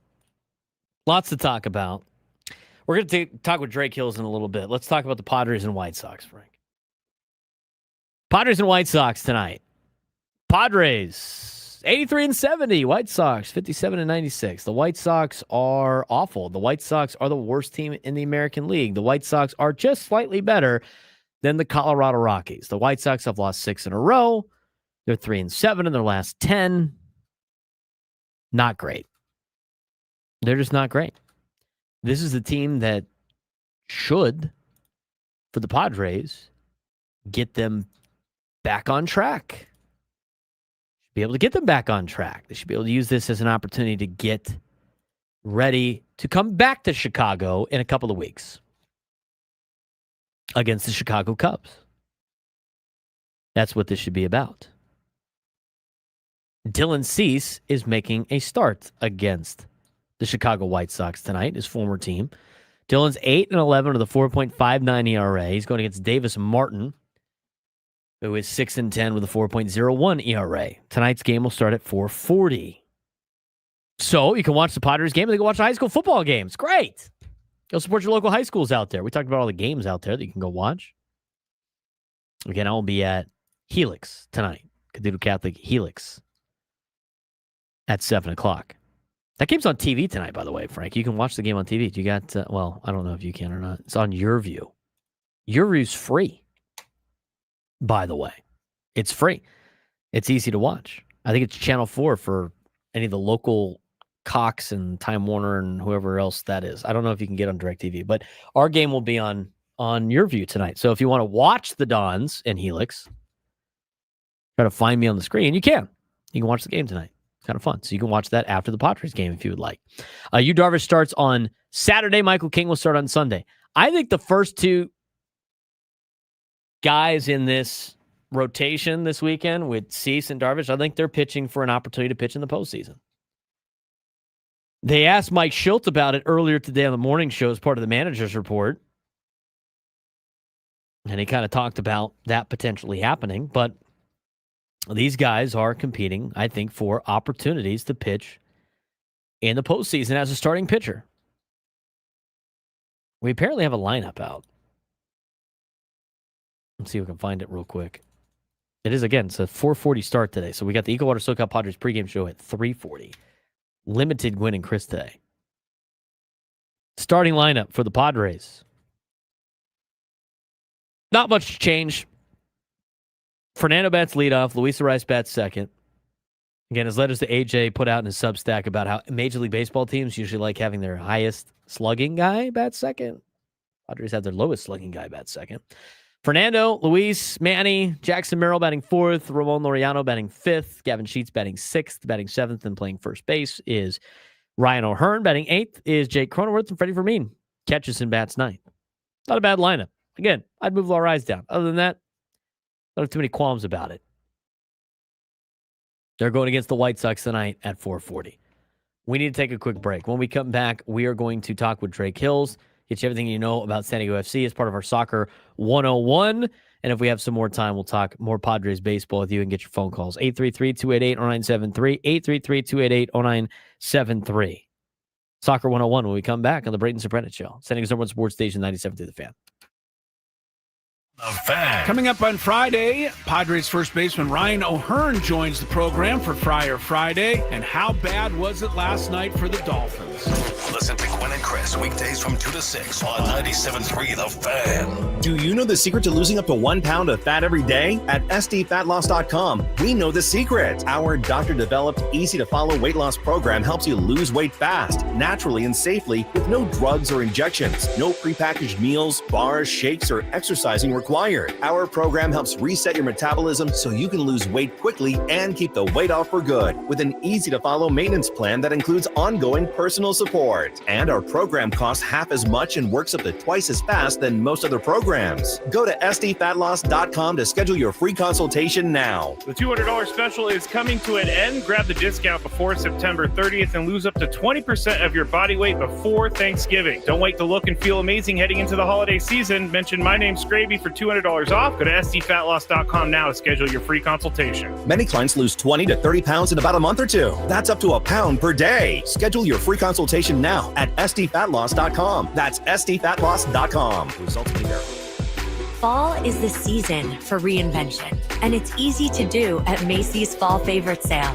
Come in and find your new favorite styles, like romantic ruffled dresses, chic trenches, cashmere sweaters, and textural fall layers, which are perfect for mixing and matching.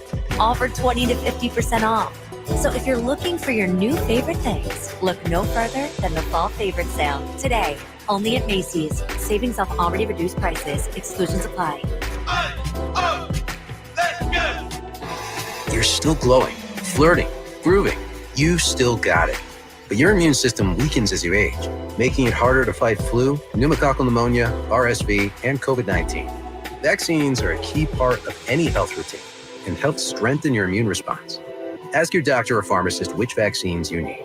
Schedule in minutes at vaxassist.com. Sponsored by Pfizer. It's complicated. These days, that's how people even describe their relationship status. When it comes to the latest complexities in your car, it's gotten really complicated. The experts at AMCO undergo the most rigorous training to stay on top of the latest car technologies, so there's nothing we can't fix. Well, except for that complicated relationship. When it comes to that, you're on your own. AA, MCO. Check engine light on? We'll check it for free. Gambling problem? Call 1-800-GAMBLER. GEGE 0000466. For a full list of games and rules, play at 7 Mile Casino. Visit 7milecasino.com. Hey, it's Ben Woods here reminding you that San Diego's best place to play cards is also its closest. 7 Mile Casino offers Texas Hold'em poker, California-style blackjack, high gal poker, and baccarat. Make sure you get in on the weekend for their award-winning brunch from Sammy's. It's so easy to get to, you don't have to drive into the East County. Just head down the 5 freeway to Chula Vista, get off Bay Boulevard right there on San Diego Bay. It's our place. Make it your 7 Mile Casino, just 7 minutes from downtown. When you're hiring, have you ever felt like you're missing out on meeting truly great candidates for your roles? It seems impossible to find them, but they have to be out there somewhere, right?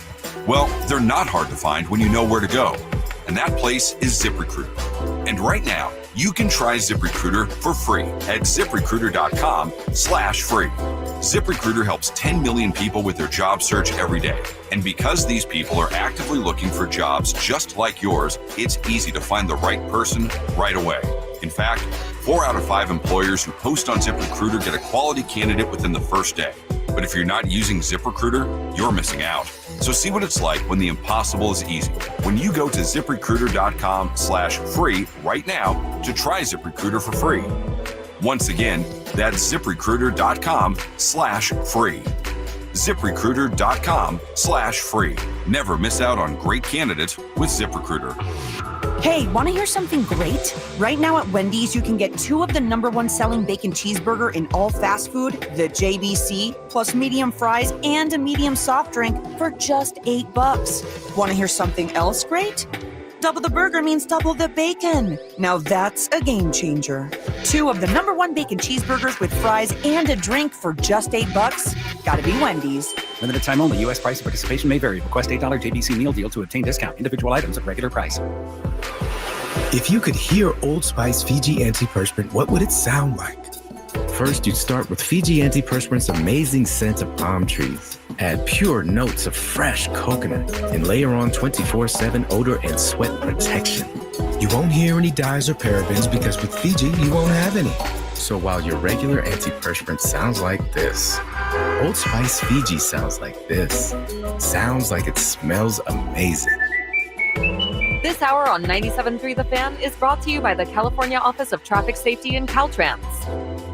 There are children, friends, and families walking, riding, on paths and roads every day. Remember, they're real people with loved ones who need them to get home safely. Protect our cyclists and pedestrians, because they're people too. Go safely, California. From the California Office of Traffic Safety and Caltrans. Thanks for joining us for Friar Friday, presented by Palomar Health, the official healthcare provider of 97.3 The Fan. Palomar Health, champions of healthcare, champions for you.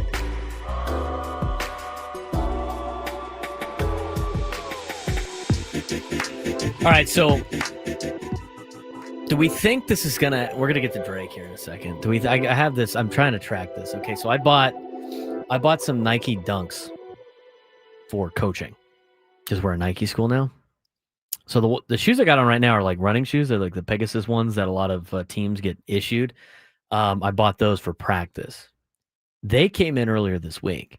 I bought some Nike Dunks that are red and gold. That looks sweet. I mean, they look awesome. If I don't say myself, and I had them for coaching, right? So I bought those. They are expected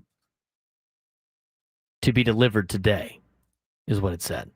It said by 7:00. I'm like, that doesn't help me. Yeah, no, the answer is no. I got the latest update. It was out for delivery in San Diego at 9:42 in the morning. There you go. By UPS. How long do I wait at my house before I have to go to school and then take the bus for the shoes? I would say like 3:30, probably the absolute latest. Yeah, I don't want to wait that long. Oh, I mean, we'll see. I'm gonna carpool to the game and then take the bus down to Helix. But they're nice. I'd like to debut them tonight. If I do, I will post them on social. The cool thing here, there's a couple of things. One, they look cool because they look like team issued shoes. If we had shoes like that, we get a lot of older, the older coaches like to pick the shoes on the team, so they're comfortable, but they don't look nice. And so most of the times when I like post pictures of myself coaching, my friends go like, "Bro, what's up with the kicks?" And I'm like, "Do you think I picked these? I'm trying to pay a fine here. I got to look in the part." So I got some Nike ones that make fit. The problem with the red and gold, though, is it looks like McDonald's or In-N-Out. Like I look like I got In-N-Out shoes. As long as I don't wear them, I think we'd be okay. As long as I don't wear them to In-N-Out without cathedral stuff or McDonald's, probably be okay. I'm not necessarily super huge on red and gold in general, but there are my high school's colors. Can't say I like purple more because that's just going to make all the Saints people freak out. And there's a different level of purple with the TCU purple. It's Go Purple Friday, by the way. Skillet game tomorrow. Be locked in, Frank, at 9 in the morning. Unless we lose. Then I don't want you to even think about mentioning anything on Monday. That's where we're at with that. Okay. Talking about college football, we're going to talk about soccer, a little soccer 101. Big game for Drake tomorrow, too. Not the Bulldogs, but Drake Hills. Oregon Ducks playing Oregon State, another rivalry game. Drake, what do we got in the rivalry tomorrow? Hey, listen, it might be another instance of not if we win, but by how many. All right, how many touchdowns are we going to score? I think Dante Moore and company. It's a midday kickoff. The Beavers, they pretend to be a university. We're going to pretend that they are also a university. But nonetheless, 0-3 on the year. We're 3-0. Sixth best team in the country. It is a practice game. It's a practice game. So how many touchdowns? We had 69. Put up 69 against the Cowboys of Oklahoma State. So I'm thinking, let's go 7 touchdowns. I'm going to 42.5 points. I think that's good, right? You're firing up Derek in La Mesa right now, who's also a big Oregon Ducks fan, Drake. So I get him a look. Now here's the deal. Before we get to the soccer, you got Penn State next week at 4:30. Trap game. Trap game. Are you worried about Oregon State playing spoiler? I mean, come on now. This is about a film session. This is what can you put on film to prepare to go into Happy Valley. It's officially going to be, fall. Central PA, the Nittany Lions, they've got their own thing going on, but officially in Big Ten play. So you know how that goes. I'm not going to lie. I've had that game scheduled since or circled, I should say, since the schedule came out. That's probably, I don't think I'm being dramatic in saying that that's the biggest game on the schedule for the Ducks this year. I think that's going to direct us to where we will be at the end of the season, is how we play in Happy Valley against Penn State. Well, our resident friend, Mike, who is a Penn State fan, Drake, he's ready to maybe discuss with you next week about Penn State and Oregon. So we'll have to pass that along to next week. But let's talk about San Diego FC. A little bit of coming back down to earth against Minnesota. That's a tough loss. Still have 2 points on them in the standings. Had a friendly. Let's talk about the game against Minnesota from last Saturday. I mean, ultimately, you could not have a more unfortunate offensive performance if you were San Diego FC. Not because you weren't creating, not because the quality wasn't there. You had both. I mean, just looking at the stats here, you had 28 shots, 13 of which were on target. And, unfortunately, if you're looking at the opposite side of your Minnesota, you go to Snapdragon, 5 shots on target. Your second goal is essentially a ricocheted header into the goal, which it really exemplified and kind of epitomized the fortune and just the fact that Minnesota was firing on all cylinders. I mean, even thinking from the first half alone, Anders Dreyer could have had 2. Going in, let's say around the 70th minute, I recall, although it was 20, 25 yards out, Chucky Lozano could have had another brace as well to make it 1-1. So, and even go up 2-1, especially as you go later into the second half. So it's really unfortunate. The game was a lot closer than what the scoreboard said. It was 1-0 for 3/4 of the game, if not more. And so 3-1, I think, is a bit of a harsh result to take. But the reality is like you said, Braden, it is very much a coming down to earth. But I think it's a good segue into this Atlanta United game where Atlanta and San Diego, they could not statistically, as far as narrative is concerned, they could not be polar opposites in terms of their 2025 thus far. Let's talk about the game of the Baja Cup.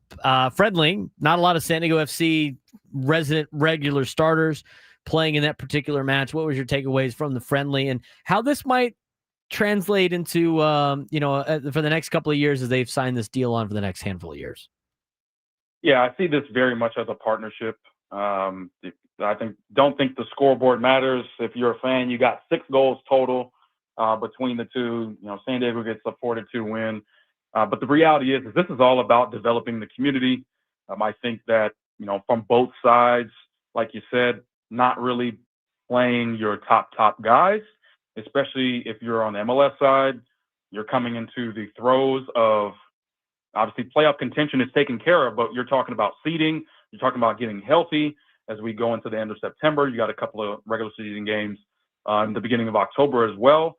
So ultimately, it's community. I also think that you're trying to drive a generation into supporting both of the clubs in this dual national, multinational city in San Diego, whether it's Club Xolos in Tijuana or it's San Diego FC here in San Diego. So I think ultimately that's what it's all about. It was great to see. You never want to play a friendly and then just nothing happened. At least it was entertaining. You got 6 goals out of it. We're talking with Trey Kills, who is a contributing writer for Black Players for Change. He has also written for ESPN.com. He's covered soccer for a long time. And we're doing our usual Soccer 101 on a Friday here in America's finest city. So San Diego FC tomorrow is on the East Coast. They're taking on Atlanta. What are some of the challenges that Atlanta brings to San Diego FC as we are now down to the nitty-gritty with only 4 games left in the regular season? Yeah, as I was saying earlier, these two teams could not be further apart from each other. Let's just start with off the field. It's unfortunate. Garth Lagerwey, the president and CEO of Atlanta United FC, announced publicly that he came down with a cancer diagnosis in July, so he's been away from the team. Just for context, Garth Lagerwey is one of the most respected, bona fide, not only chief soccer officers and eventually a president and an executive, but overall just one of the most respected soccer stakeholders in the American game, period. We're talking, Seattle, obviously Atlanta, having ties to pretty much the league in general, building the game in this country. He is a leader that any club would want. And so it's been a rocky start from the top. for Atlanta United. But ultimately, in terms of on the field, these two sides cannot be more different. If you're taking a look at Emmanuel Latilat, who comes over from Europe, he's an Ivorian from the Ivory Coast. He's a striker. Atlanta paid the second most in this year's 2 transfer windows. Atlanta paid $22 million for Emmanuel's services. That is second most to Heung-min Son at LAFC.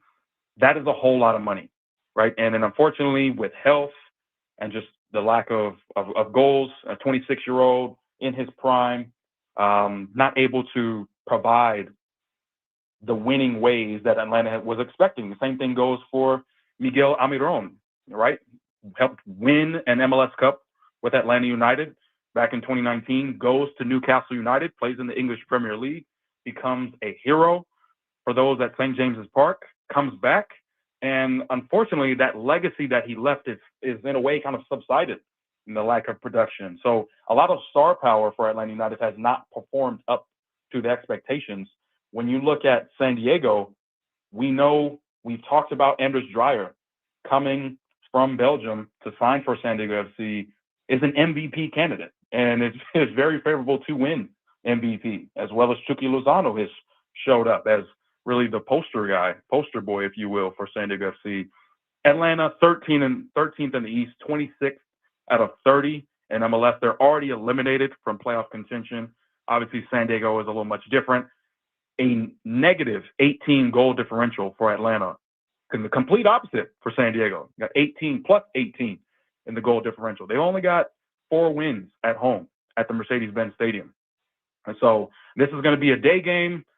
We'll see what the stadium atmosphere is like. Atlanta, just for those who don't know, this is a team that has on average led MLS or been the top 2, 3, 4, and 5 in terms of average attendance over the course of the season. But in terms of on the field, Ronnie Delia, he's won MLS Cup with NYCFC in 2021. He comes with a very high press tactical system. He wants to disrupt any buildup with possession. So that's going to be interesting to see how San Diego goes up against that on the road.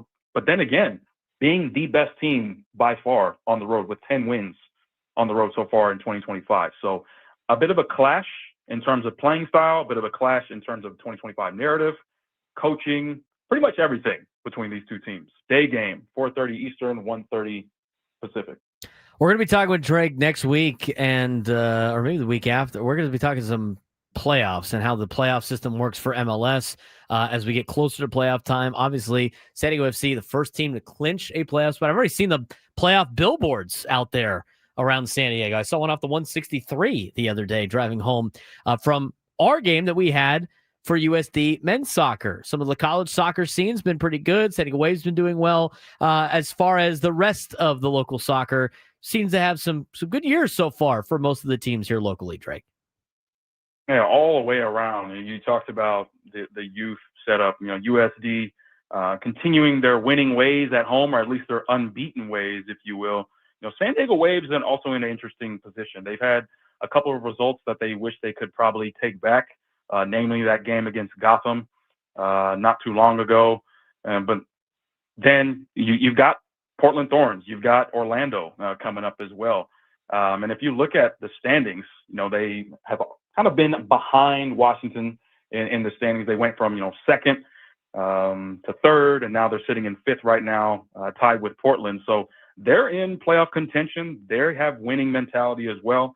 But just to go back to San Diego FC, 3 players going to play next week in the FIFA Under-20 Men's World Cup. You've got Luca Bombino, Duran Fariz, a reserve 18-year-old goalkeeper, Pedro Soma, who is a little bit of a late addition to San Diego FC this season. All 3 of them will be playing for the U.S. in Chile next week. So you've got youth talent for now. You got youth talent for the future. So yeah, all the way around. It's a lot of future promise for soccer in San Diego. Drake, we appreciate the time as always. Have fun watching the whatever they call it now between Oregon and Oregon State. Don't overlook the Beavers, man, before you have to go to Beaver Stadium. You're absolutely right. But hey, real quick, we got a friend of ours watching the show or listening to the show.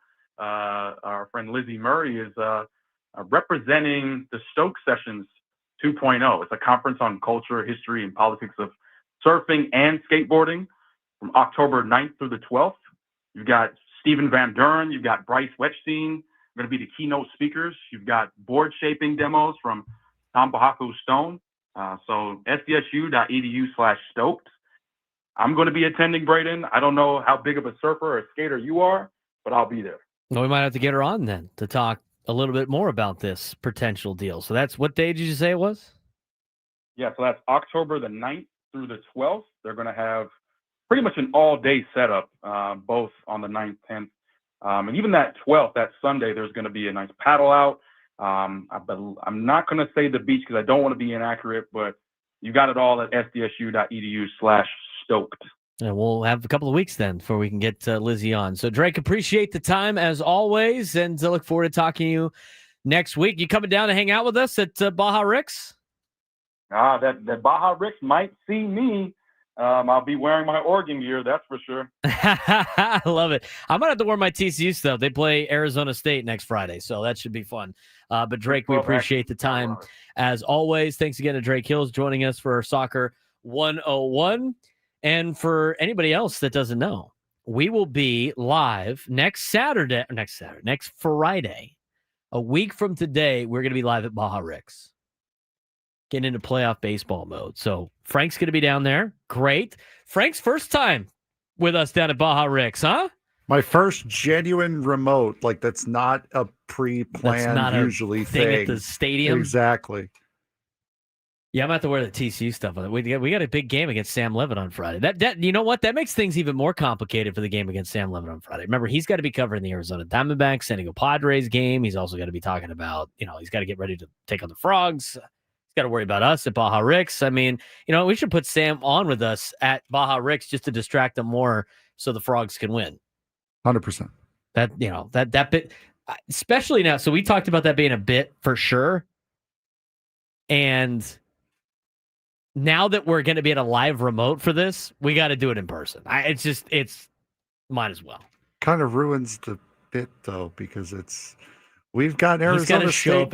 We've got Arizona State quarterback Sam Levitt coming on the show today, and then you just with get the his voice. Hey man, you're pretty good for radio, huh? What about our buddy that from Galveston, whatever? Yeah, Galveston College. Braden Klug. Got to get him on the show. So yeah, Frank and I will be at Baja Rick's next Friday from 10 to 2. Gwen and Chris will be on after with Matt Scraby and Chris Ello. Come on down to Baja Rick's, go to the Padre game, come down and say hi. Should be a fun time. Gives you guys an opportunity to come say hi to us for the first time. Haven't seen us unless you were going to Padres games. We're going to be out and about. So if you go to the game next Friday, I think it's the last beer fest of the year too. It's the last weekend of the season. We will be out there at Baja Rick's next Friday from 10 to 2. Should be a fun time. Looking forward to it. You know what they've done? They've given us this like gigantic platter every single time for food with like lobster and stuff like that. You might have to eat it all. You haven't had it yet. Says the guy who just got a weight loss surgery. Yep. Yes. I'll totally be able to eat all that. Yep. You're going to have to nibble on a lot of things. Baja Rick, a good spot. It's right next to the ballparks, walking distance. Should be a good time. By the way, I got an update on I got an email. It says from Nike, your shoes have been delivered. That's awesome. That's great news. It's great news. I get to rep those tonight on Your View. I see my guy Tommy Morris on the call. Why does it have to be my view? I don't know. You're the one that made it. It's Your View. I'm I debuting didn't them make on Your anything. View, Go Aztecs. Yeah, so if you want to check it out, check out my new shoes. Dude, I could barely make a trivia question, let alone a television station. Last City Connect Day. Rod said he'll help you with any of the food, Frank.